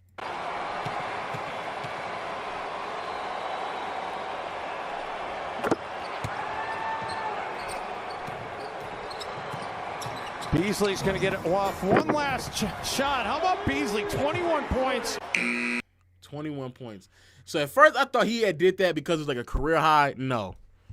That nigga did it for 21 points. Okay. So he dead ass just did that shit for the sake of just doing it. So yeah, he was doing it for other reasons. I think that is like very damning evidence right there. So yeah, that's pretty extensive. And now he's being sued or being investigated and also sued by a few other entities as well about a lot of fraud potentially. And it's getting kind of scary.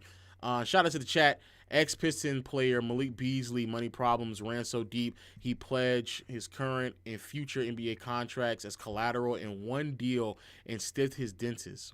What? Nah, niggas getting too much money in today's NBA to be pledging your entire future contract? Whoa. Nigga, you're getting paid like tens of millions. Oh, man, that money drying up quick, huh?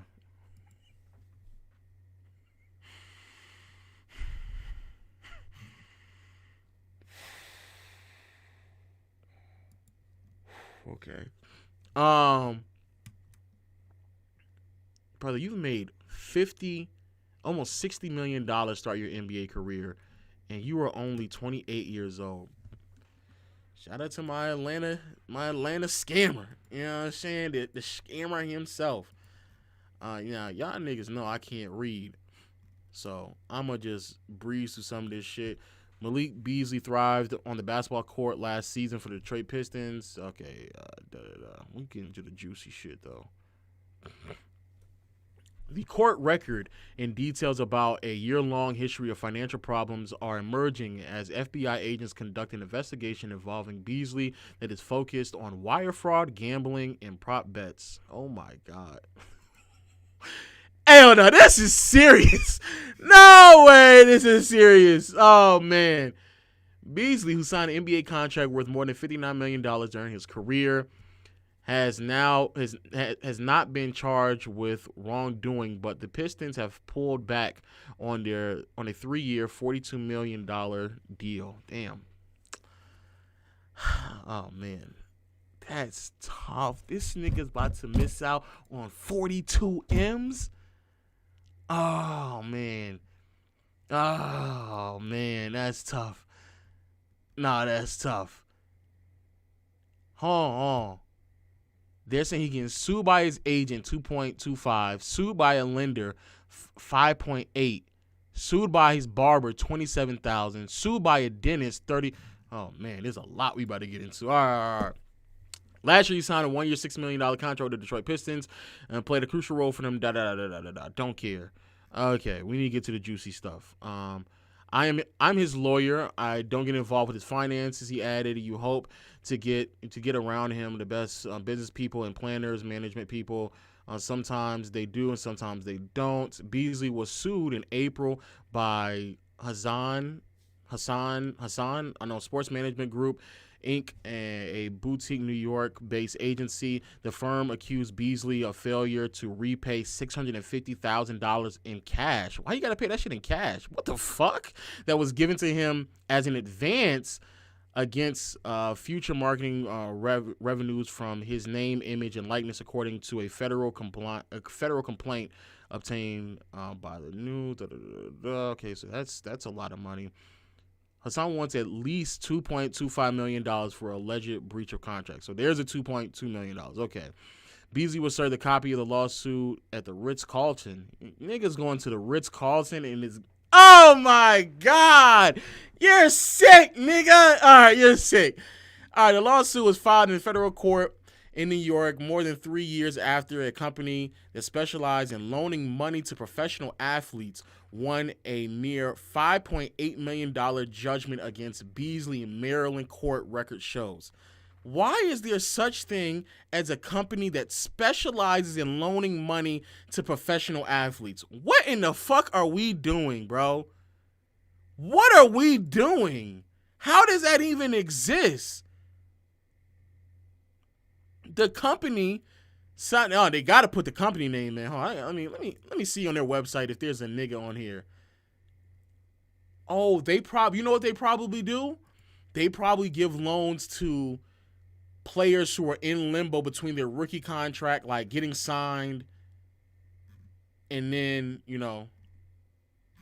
they might do that. Who's your athletes? Oh, they ain't saying no names. They probably gotta... Okay, all right. All right. Our people.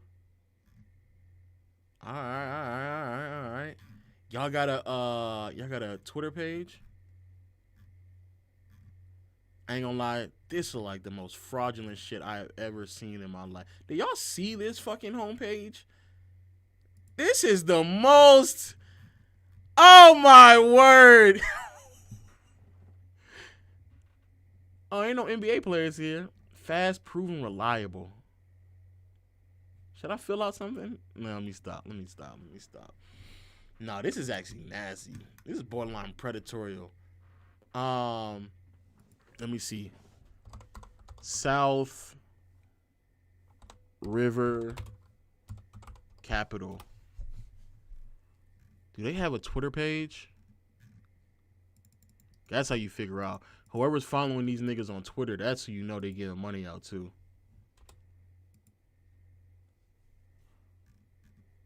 Nah, they ain't got a Twitter page. They ain't got a Twitter page. All right. Let's get back to this. This word. All right. This is crazy. A copy of the judgment was filed in Minnesota in 2022 when Beasley was playing for the Timberwolves. So this nigga's been owing money for a while. It's unclear why Beasley borrowed money from South River Capital, but court record shows that he has $1.13 million in debt. Oh, man. Jesus. It is very common for professional athletes to go to a third-party lender and get advances on their contracts. Okay, that's what I thought it was. You get an advancement in between the new money getting kicked in. It's a part of business. It's a part of the business of professional sports. Many of the lenders are predatory, which makes sense, and charge extremely high interest rates and outrageous fees that border on, I don't know what this word is. Usury. Shout out to this site for immediately giving me the... No! Oh, I lost the ability to read it. Fuck! Oh, my word. L move.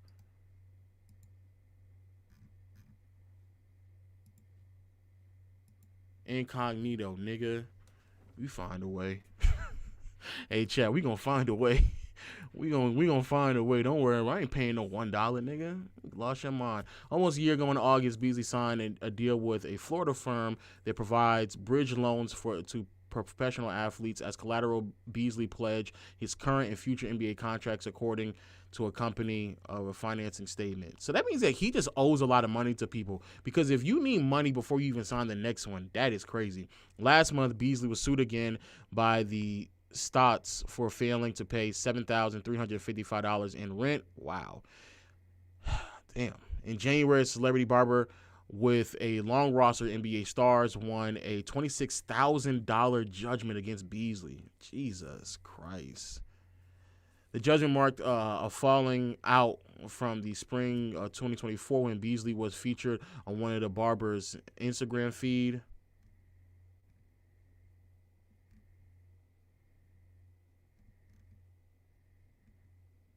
Nigga, this can't be the finished product. Man. I was about to say, hey, chat, I was about to say, that can't be the finished product. I was like, no way. I was like, nigga, what the fuck? No way. Nigga, this is the cut? Nigga, that's the cut? You know what? You got me. I wouldn't pay you either, my nigga.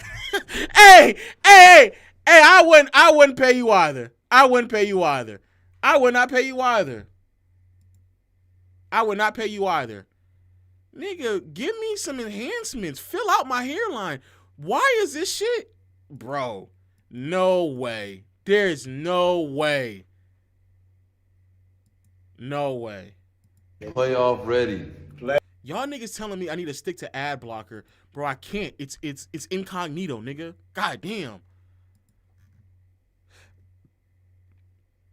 Meanwhile, in January, a Minnesota dentist won $34,000 against Beasley, according to court records. The dentist, I don't know how to pronounce his name, started garnishing Beasley's paycheck from the Pistons in February. Fuck, bro. The debt has not been satisfied, so he still owes them money. Bro, what is going on with your life, my brother? Nah, that's actually kind of scary. So the overall feel is that he owed all of this money. He owed all of this money, and to fulfill it, he then was turning around, obviously gambling money as well, to try to fulfill some of this money. And then while doing that, obviously you can't gamble money, especially bet on your own self in the NBA, because then, you know, niggas will sit here and just do whatever it takes to meet the whatchamacallit. That's tough. That's actually tough. It's kind of scary to just know. It's kind of really, really scary to just know that someone could find themselves in a situation making hundreds of thousands to $1 million to this point of you are financially satisfied for the rest of your life if you do something as simple as put yourself in a position to take care of you, your family, and save accordingly. Malik Beasley has already earned $59, almost $60 million in his career. That's crazy. That's crazy, bro. And this nigga was burning through money. He was burning through it, bro. Burning through money, bro. That's crazy. Y'all keep saying Larsa Pippen finessed him. What did she do? I'm gonna type in Larsa Pippen and Malik Beasley. Let me see. And Malik. What did she do? Oh, it's a troll. Oh, never mind. Stole that nigga money. What do you mean? After Larsa, y'all nigga put, I don't know why I put Larsa. I know it's Larsa. After Larsa Pippen said she had to break up with him, his family, because she was bored. Malik Beasley was left his family for a second time to go get with the IG model someone else. So is he just tricking off money?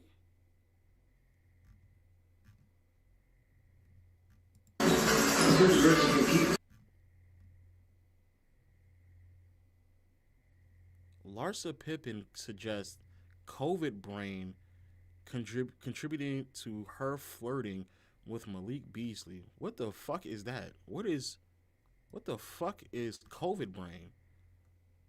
What the fuck are we talking? You know what it is? I got bitches. I don't got bitches no more.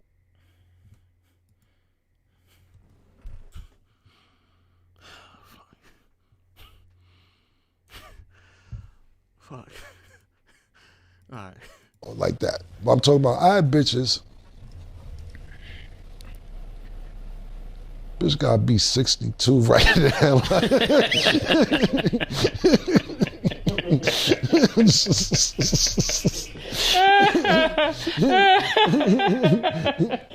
Gotta be at least 62, 63. Because I was bold enough when I was 20 and she was 30-something. You know, I'm 49 now, so I'm sitting there thinking about the age, and it's like. She's not that old, is she? She gotta be around the same age as Scotty, I guess.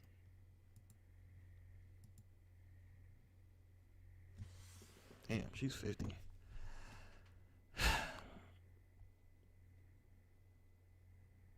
What do y'all think that she be doing at 50?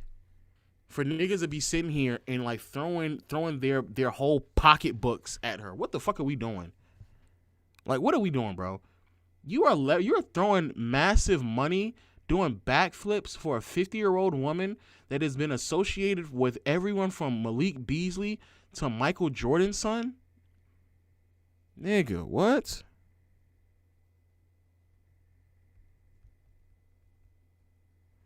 Bro, what the fuck are we doing?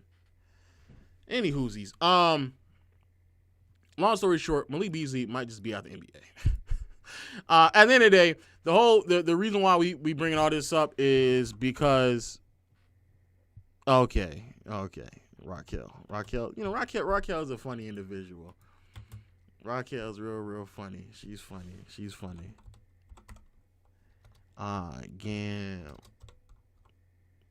Gambling.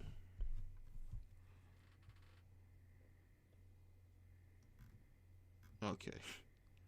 Malik Beasley, who is subject to a federal gambling investigation, has also been sued. So that's not even the gambling shit. Is also just the gambling thing is like on top of everything. So Malik Beasley's in a shit ton of trouble right now. Highly doubt that he'll ever get back in the NBA anytime soon. The U.S. District Attorney Office is investigating Detroit Pistons guard Malik Beasley on allegations of gambling related to the NBA games and prop bets. Sources tell ESPN. Serious development. So on the free agent, yep. All that shit. I just wonder how much money you have to spend where in between one contract to another, you've already spent all that money to the point where you have to go out and get a loan. That's crazy. Do you understand? Like, Malik Beasley has been signing a new deal like every 2 to 3 years. It's not as if like think about this shit, bro. He just signed a new deal with the Bucks, and then the following year signed a new deal with the Pistons. He has been signing deals every other year. He has signed that Minnesota deal right here. This is 1 year. This is one deal, 1 year deal, and then he signed another one, and then another one, and then he signed three. He has signed 3 deals post COVID. 1, 2, 3, 4, 5. He signed 3 different contracts in 5 years, and he has ran through so much money that he's going through loan companies as if like I can understand if you are a rookie and you trying to spend some of the money before it actually kicks in. I get that. And then also you're just not financially literate. I can understand as well. Nigga, you are 28, almost going on 29, and you're running through money like that? That's fucking nuts. That's nuts. I also don't know what niggas want me to say about people like NBA players getting involved with betting scandals and stuff like that. I don't know what to tell. I don't know what to tell y'all, but that's bound to happen. That is bound to happen.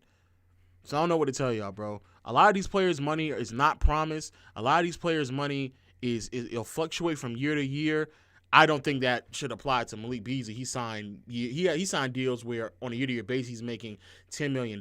But I mean, at that point, bro, like I don't know what to tell you. Y'all, you put yourself in this position where you are literally sponsored by FanDuel. That should not be a surprise that NBA players are putting large lump sum of money down on games that they can dictate the outcome. To me, that's not a surprise. That was always the reason why you don't do this shit. But I'm going to tell you right now, as somebody who's created content for a very long time, bro, the amount of money that is in with sports gambling and sports betting, it's ridiculous. Put it in context, I could earn 3 times as much money from a normal sponsorship if I was taking sports gambling sponsorships. 3 times as much money. Very easily. Very, very easily. When we were doing a podcast, peer-to-peer podcast, bro, Agent and I turned down $50, $60, $70, $80,000 deals routinely. So there's a lot of money in sports gambling. A lot of money. There's a lot of money. But, you know, it is what it is. Niggas said, can't be me. No, your Agent and I used to turn down. I'm going to be honest with you. When peer-to-peer was at its best, Agent and I turned down probably close to $250,000. Between the sports gambling and the fucking dick pills. Yo, the dick pill joints was crazy, dog. Oh, man. The dick pill joints was fucking crazy, bro. Yeah, Blue Chew, man. That shit was tough, bro. That shit was tough. Now, this is before Roe. Before Roe, it was Blue Chew. Niggas used to throw mad money. Mad money. Used to be crazy. Now, before we get into Mind the Game, somebody just said it. I don't know if I'm going to record myself. Nah, fuck it, I'll record myself. Content, right, chat? Content, right? Shout out to Candace Parker. I was watching this clip right here. Nah, Candace Parker was hooping. Oh, fuck.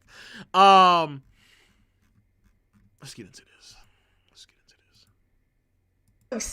Now, I'm going to just play this clip first. Y'all know how expensive it is to keep up with content creation? You can get a 10K check from Twitch. What the fuck is a 10K check when you gotta spend 5K on trips just to travel, $500 on setup shit, fucking $2,000 on your rent, fucking $200 on Wi-Fi, $200 on IRL toolkit. You gotta pay the clippers, pay a YouTube editor. Chat, I don't think y'all realizing I be going into negative doing this shit, okay? Y'all know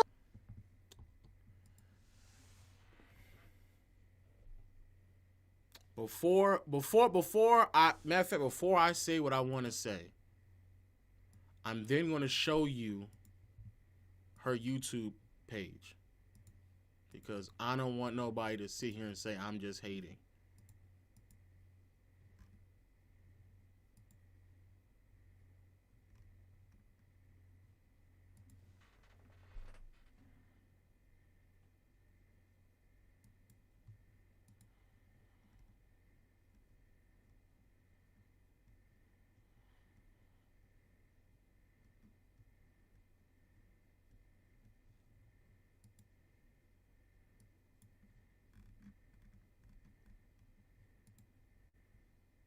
So I'm gonna bring in our first boy and our first girl. Mic check. Mic check. Hey, what's good? Hello? All right, so don't say your names on stream or to each other, cause I want it's like a secret until like. My headphones are. Oh shit! Wait, hold on. I'll be right back. Okay. You're good. No, we're not doing that. Wait, why are you saying no? I want y'all to know. I wanted to skip through because I didn't want y'all to think that there was text at the bottom throughout the entire video. I wanted to skip through that. Oh, hey, bro. You don't think I deserve a man with some money, bro? So Maxwell, tell her. What happened? Maxwell. Okay, you gotta make me look taller. There ain't no way.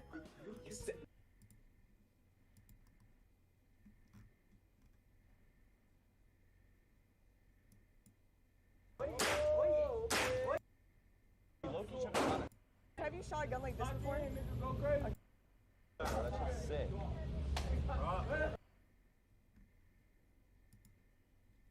Beat you, man. You ready for this thing? She waiting on the brother from. Think, Chad. This is why some of y'all get cheated on, cause you're not thinking. You're not thinking. You're not.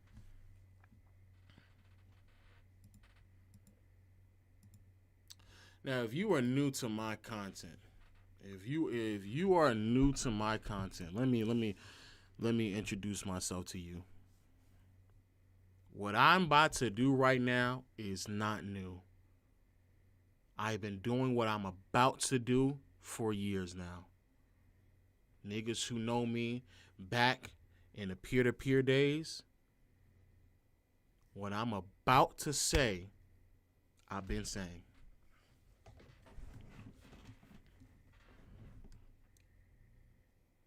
If you are someone that is making $10,000 a month doing content, congratulations. You've made it. You've made it. You have made it. If you are also someone who then spends all of that money every single month, and that's the product that you produce, you suck at creating content. You fucking suck. All you're doing right now is living off of money that is handed to you effectively by subs. Because if you getting paid $10,000 a month, and we just saw you had like 2,000 subs, that's all you're doing. That's all you're doing. You're not maximizing advertisement. You're not maximizing YouTube. And I'm going to let y'all know right now, unless you are at the top 1% of streamers, YouTube will always be the best way to make money. So when I go to your YouTube page and that's the shit I see, and then I get back to the original post here and you start telling us that you're paying for editors, fucking spare me. That's the reason why I made this post as well.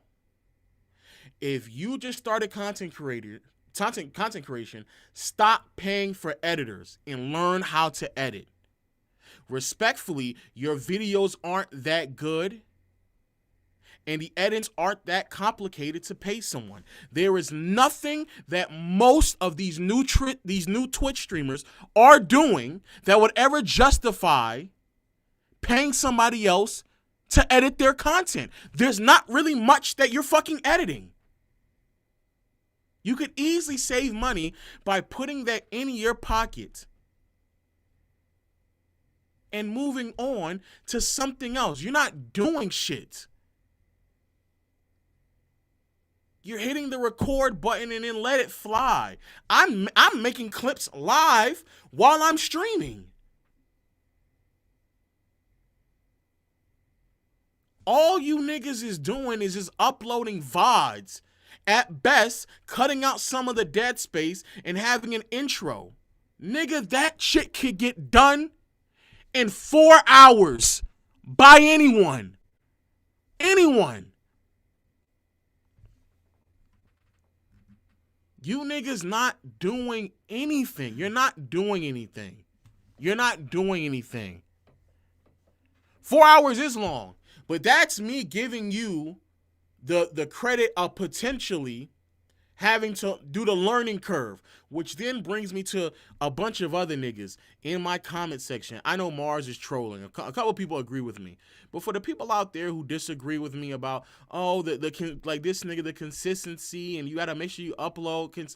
I disagree. It's all about time management and efficiency. Nigga, respectfully, shut the fuck up. This is like me trying to tell an NBA player how to practice. Nigga, no. What the fuck is you talking about? I don't know when we got to this point when editing was removed from the process of being a content creator. That's a part of it. That is a part of it.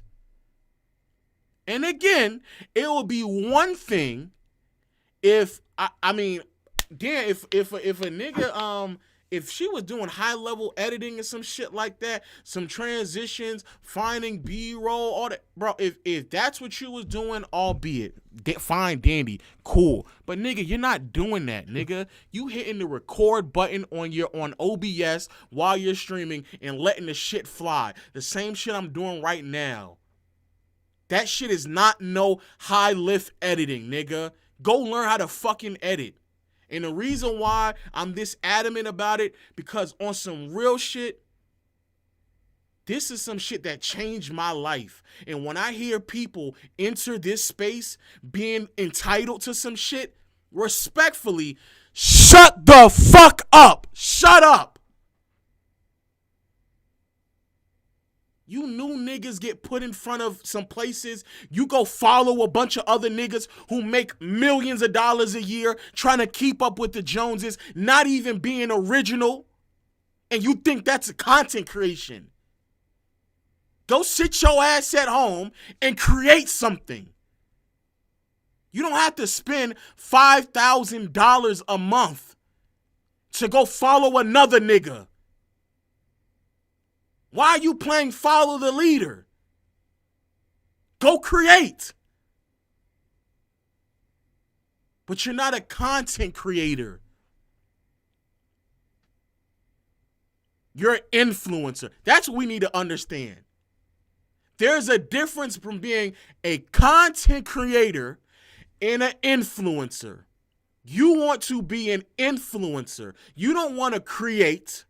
You don't want to come up with ideas. You don't want to edit. You don't want to make a thumbnail. You don't want none of that shit.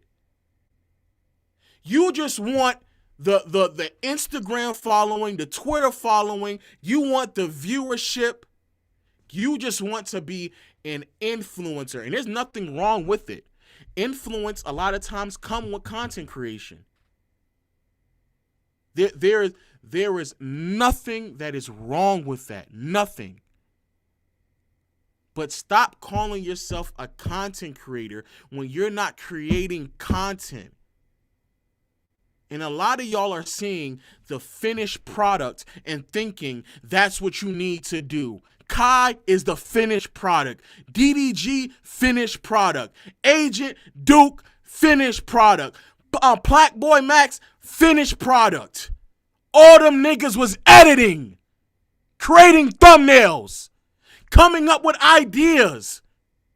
You cannot do what they are doing. In essence, y'all niggas is watching Curry take logo threes and then going out to do the same thing talking about, I can't keep up. Because you miss everything that came before where we're at right now. But I'll be damned if a nigga come up and start talking about I'm making $10,000 a month and I'm struggling because half of that shit is going to travel. And then dumb nigga talking about, well, technically it's a write-off. Technically, on her taxes, she ain't making shit. You ain't making shit. Also, nigga, you're not spending $500 a month on a stream setup. Once you bought the shit, you bought it. It's the same. I told y'all what I done did with this mic a few times. When return it came back, return it again. I ain't bought a new mic since 17, nigga. Same mic. This is the first desk that I done got, and Raquel got this desk for me. But it's the first desk I done got since 2020. Same monitor since 2020. Same keyboard since 2018. Once you bought it, it's done, nigga. Camera since 2021? You bought it, it's done. That's not a reoccurring bill. If you are buying new streaming equipment or new equipment, period, every single month and it's totaling to $500, you need to see where the fuck it's going. And when I watch your streams and I watch your VODs, Where the fuck is that shit? You're doing the same shit everybody else is doing. You're reacting to videos and you're doing e-dates on OBS. What the fuck is you on Discord and recording it through OBS? What are you talking about? What the fuck is you talking about? And then what's even I hate when niggas, I do this as a troll, and hopefully she's trolling, but it's just this like 5K. I've heard this too often from new streamers. I've heard this way too often from new streamers. Yes, yeah. I didn't even want to say that. The E-date idea died 3 years ago. So I didn't even want to say that. Hopefully you're trolling. But my nigga, if you just get in front of a fucking camera and just react to shit, which is fine, bro, there's nothing that you're doing that's high lift enough. Nigga, stop. You went to Streamer University. Not Streamer. I think she did go to Streamer University, but I went to Streamer Prom, and you didn't even get 2,000 views. You need to step back and assess. If I spend this money to go to Streamer Prom, am I going to receive a return in it? And hopefully, this past month or two, you realize you're not receiving a return in it. There's no return that you're receiving.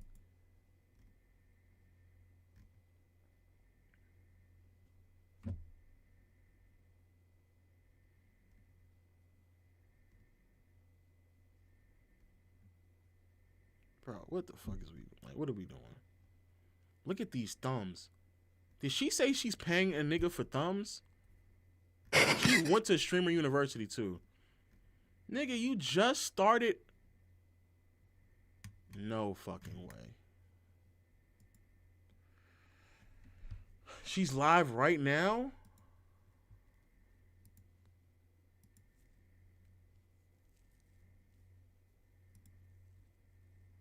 Iron Man, yeah, Iron Man. If I'm actually playing, I farm Iron Man. they're gonna pick it though. They're gonna pick it. Or do we? Like Thor or Iron Man? they protected Thor. They banned Spider-Man. We'll ban Iron Man.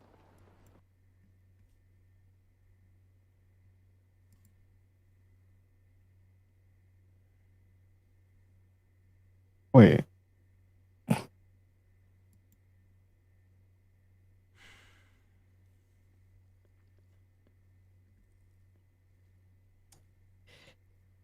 She's watching. She's not playing the game. She's watching someone else play the game.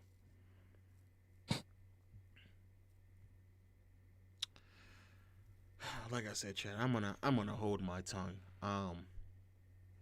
This right here is not enough for you to sit here and to complain about $10,000. Nigga, 10,000. I wish. Bro, you have just started creating content within the last year's time. I wish in my first year I was making $10,000 a month. Oh my word. I wish I was getting $10,000 a month on my first year of creating content.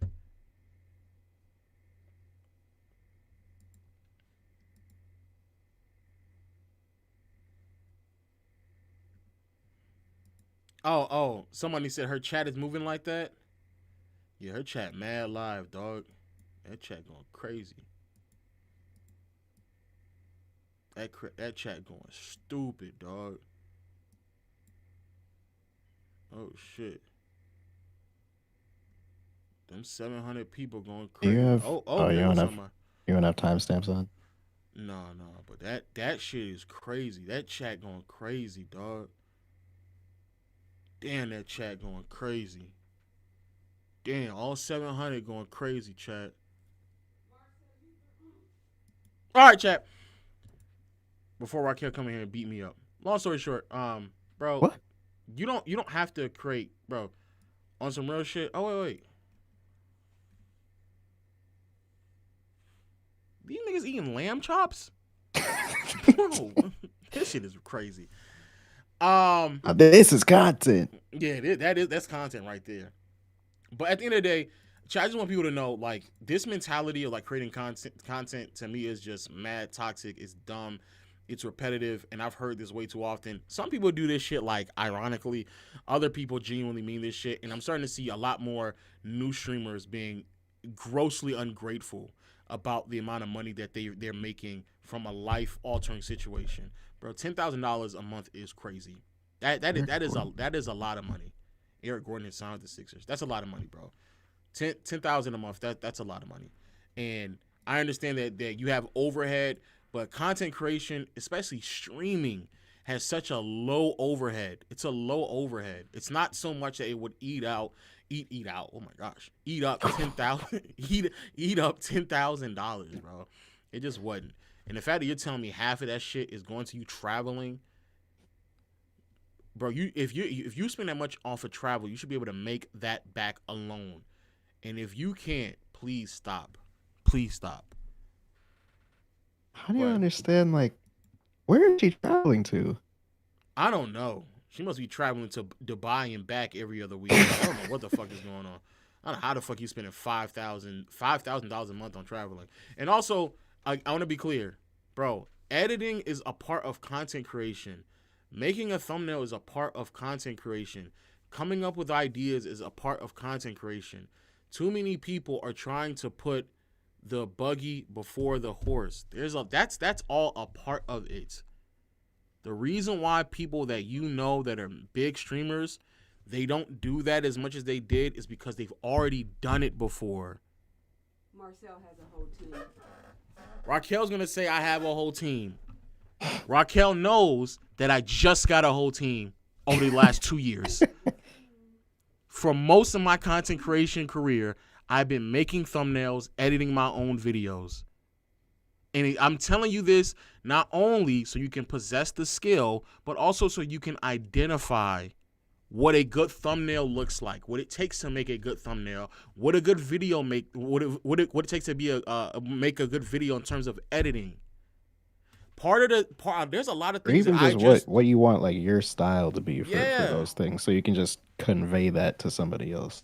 All that shit, bro. There's a lot of things that I just do that I know will work in editing, in post. There's things I do live because I know what it's going to look like when me or someone else is editing it because I've edited before.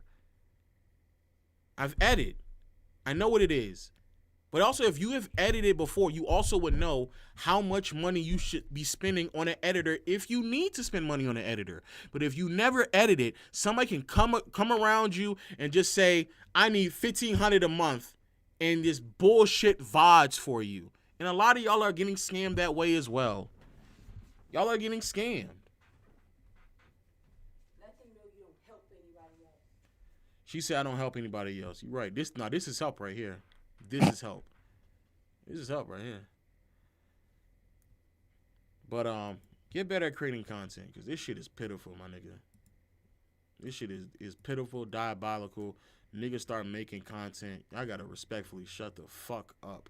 Stop spending money on editors when you just started. Go learn how to edit. For all people want to know, what do I use to edit? Any and everything. Go get Sony Vegas. When I get the clips from stream and I upload on YouTube like 2 or 3 minutes after the event happened on stream, bro, I am using Microsoft Clipchamp to edit. It's the default shit on Microsoft. Nigga, we're not you're editing a VOD, my nigga. You're not doing anything. You are editing a VOD. You're cutting out the empty space and moving. That's all you're doing. You're not doing anything. If you need something a little bit more high end, I do have After Effects, to be fair. I have After Effects. Why? Lower thirds. When I make my lower thirds, I wish it's not on this PC. It's on my other PC. But my other PC has like all the files that I use, all of them. Y'all asked me about my thumbnails. I use GIMP. GIMP is a free tool. It's free. It's free. Crazy name for an app. But Sidebar. And you didn't hear this from me. I have not paid a single dime for any editing software, allegedly.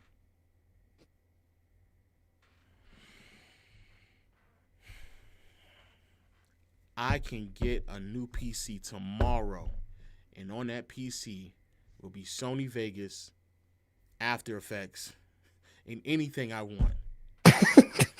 Anything I want. How do you do it? How? Go look that shit up. That's another thing. Bro, take some initiative and go learn this shit, bro. Sony Vegas was self-taught. I just went to go learn how to do this shit. If there's something I wanted to, I just went to YouTube and searched it up. That's it, bro. All that shit is self-taught. Go learn how to do that shit, we literally bro. live in like, dog. Anything I want, any edit that I want to do in Premiere, I could just look up. Like if I have an idea for an edit, like, oh, I want to do this, I think this would look cool. I can just look up, hey, how do I do this? And boom, I do it. Yeah. The internet is great. Yeah, everything I've done from lower thirds to a lot, especially on the Legend of Winning channel, bro, all that shit was just After Effects. That shit was After Effects, and I taught myself how to do that by just genuinely just teaching myself. Like I literally just look shit up.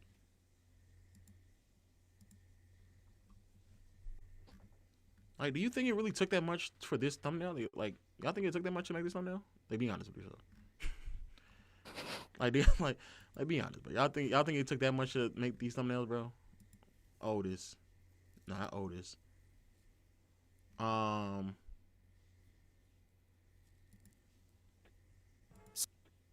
build a team in the NBA. Frankly, I don't even know what the NBA tend to do. Like, these are just stock images, bro. That's all. It's just stock images, bro. It's like these are stock images, bro. There's nothing about this shit that is like that. Like, come on, dog. Like, even I wouldn't sit here and try to like lie to you niggas and be like, oh shit, is like. So a nigga told me like on Twitter, like, you're not really helping us out. You're not really helping us out. You should be really telling us, like, nigga, like what do you want me to tell you? Like, where to go? Like, Google the stock image? Like, what the fuck you want me to tell you? Somebody asking about this right here. I made it. This is what I do. I kid you not. Somebody asked me this, so this is what I do. Infographic, NBA. And I would just go here. I would just like search infographics that I was looking for. If I just want infographics in a general sense, I would just try to find an infographic that I would like. And I would just get inspired by an infographic, find an infographic, and then just recreate that infographic in GIMP. Sometimes I would literally download the infographic and then put it in GIMP and then literally just trace around it and make my own infographic. That's it. And so then once you make this infographic, you've made it. It's done. It's already done.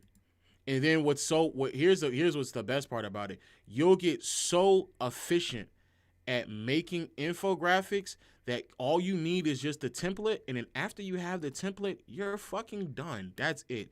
You are done. You don't need once you've made one infographic, you're good. You're good for the rest of your days.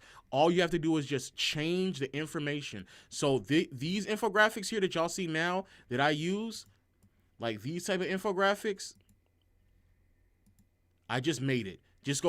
I went on ESPN, saw something that looked similar to this. I was like, all right, cool. I just need a header for this right here. Need a side thing right here to put the team logo or the player, and then where the information is right here. I just made this. I made this on GIMP. I just made it on GIMP. You can make this on Canva. And then once you make it, it's done. Whatever you got. Yeah, anything. Once you make it, it's done. You just change the color for each team. So if I want it to be the Milwaukee Bucks, I'll make it Milwaukee Buck green. If I wanted the Lakers, I'll make it Laker purple. That's it. That's all you need. And once you made it, you're done. That's it. But these are all things. The reason why people sit here and say, like, why don't you just help us? Because you need to understand how to do that shit. You need to understand how to do that shit. I'm not going to sit here and just hold your hand over a part of creating content, bro. That's a part of creating content. That's a part of it, bro. Y'all know what to tell y'all niggas. They don't help me. Raquel just yelled that I don't help her. You damn right. No, she right. I don't be helping her at all. Here it is. Here it is, chat. If I want to make this, if I want to talk about the Miami Heat, bam, red, get the paintbrush. It's red now, nigga. It's red. Get the purple. That's red now, nigga. Den fence. Den fence. Den fence. Oh, I did den fence. Damn, I messed up that. That also happens a lot too. I ain't gonna lie. Den fence. Then if I want to talk about the sky, there's a sky. Clippers logo, Nuggets logo, Pacers logo. Damn. Suns logo, Hawks logo. So we talking about the Hawks right now. Fever logo, Kings logo, Bucks logo, Oklahoma City. Once you do it, it's done. All I gotta do is just toggle it. This is like the alternate yellow for the actually to get the precise red, because I do this, I'm a bit OCD. I get the teardrop shit. I drop it, get the precise red, select this right here, run it over. Now you got that Hawk red right here. Got that Hawk red right there with that alternate Hawk yellow in the background. And then I can just be like,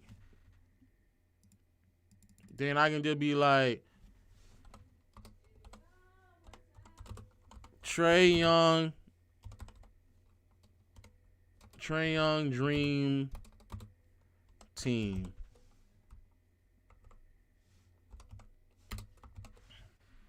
And then after that, I can take away this text.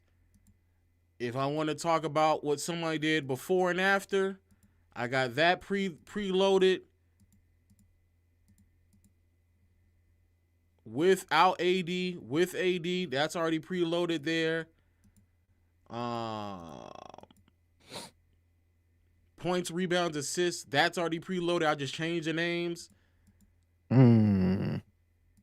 Here's just points, rebounds, and assists for an individual player. That's already there. Team 1, 2, if I'm comparing, that's already there. Once it's done, bro.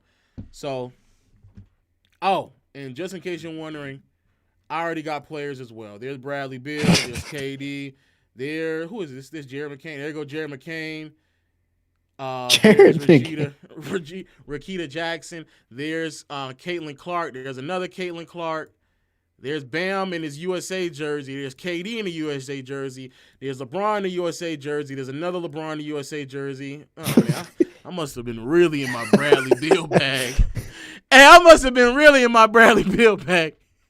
Because there ain't no way I need to have multiple Bradley Beals. That Jared McCain had to have been from like November.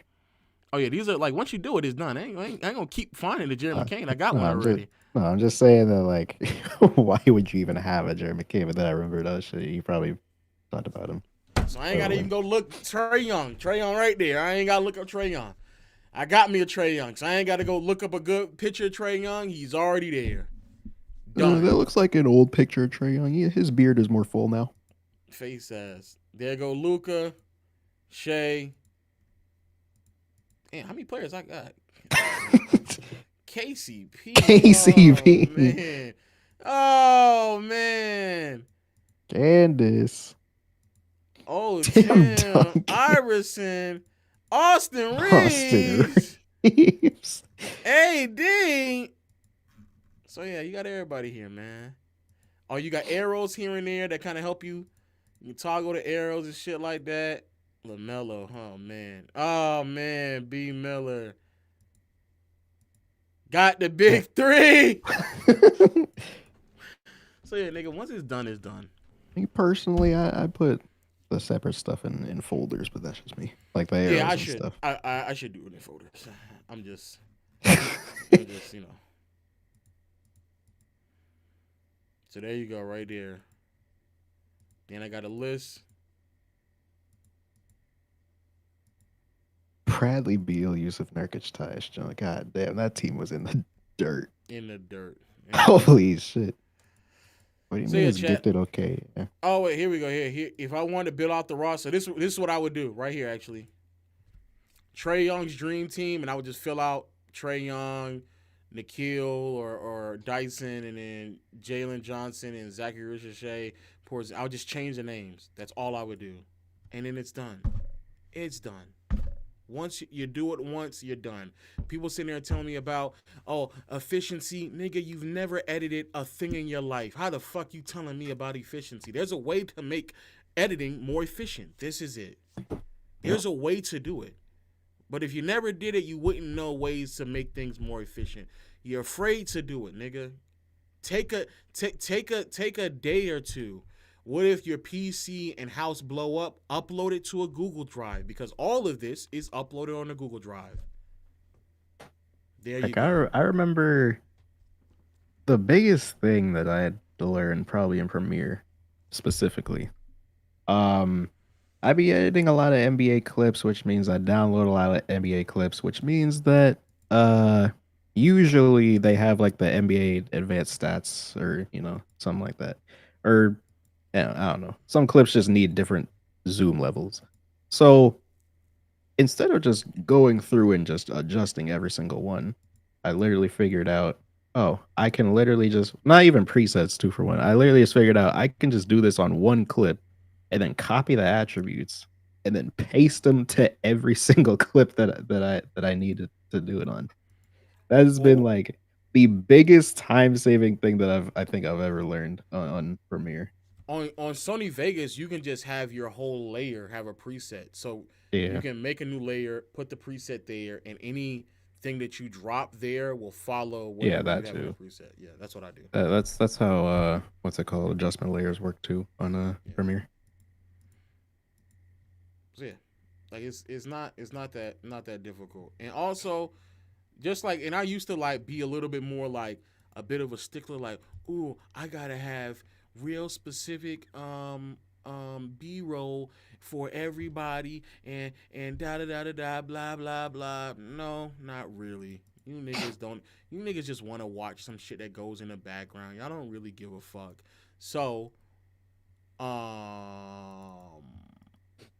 if I probably can't find it, but I have you just make a on YouTube.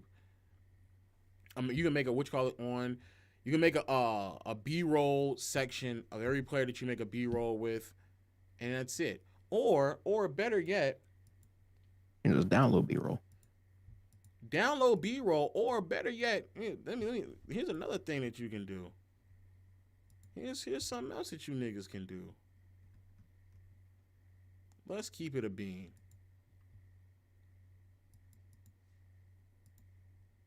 Do you niggas believe when I made this KD video and then this KD video and then this KD video, do you niggas think I looked up do you think I was searching for KD B-roll 3 different times? No, I wasn't. You niggas just got the same KD B-roll. You just put it in different whatchamacallits. That's it. This cat B-roll right here. Or just order it differently. Yeah, just order this cat B-roll, this exact cat B-roll.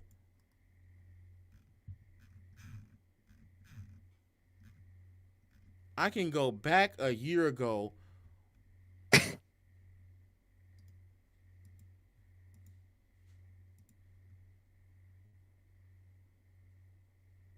If I can find the exact B-roll that I just reused, that would be hilarious. Is it this video? It might not be this video. Oh, it might not be this video. Oh, here you go. Oh, there it is. Is this the same beat? Yeah, there you go, right there. It's the same B-roll, bro. It's just the same B-roll.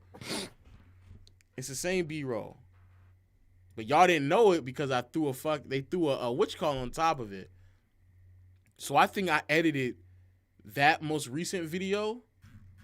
And I was like, man, I'm about to just go download some more B-roll somewhere else.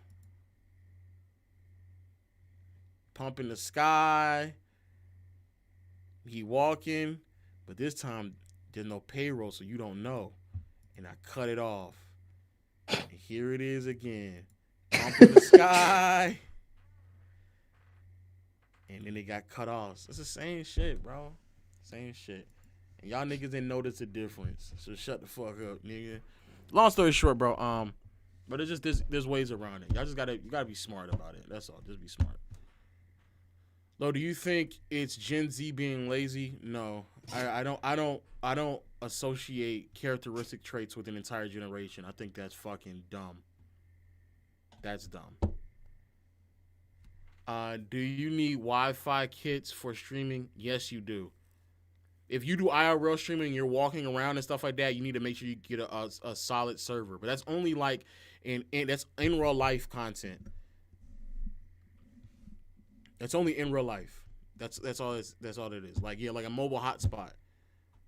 But there's ways to get like stronger than a mobile hotspot. Like there's like actual Wi-Fi kits, like mobile Wi-Fi kits.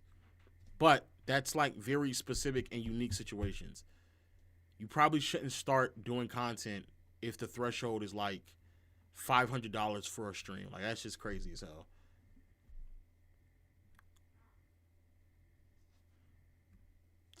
The reason why I don't apply all yeah, real talk. We just got done talking about a content creator complaining about being able to just spend $10,000 every month on content. It's just fucking ridiculous. As I say that, let's go ahead and get this out of the way. I've been seeing AI NBA channels. You just started seeing those? I've been seeing those for like 2 years. I'm about to say they really took off last year with Caitlin Clark and them.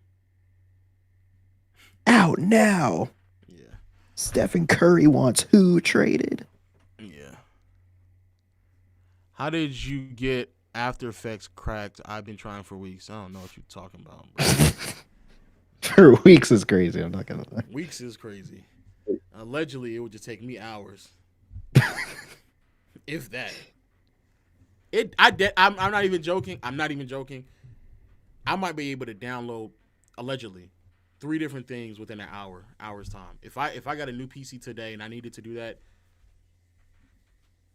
bro, I could dead ass get all that shit done in an hour's time, or a bare minimum. I get a PC, and before I start up a stream the next day, all that shit will be on there already.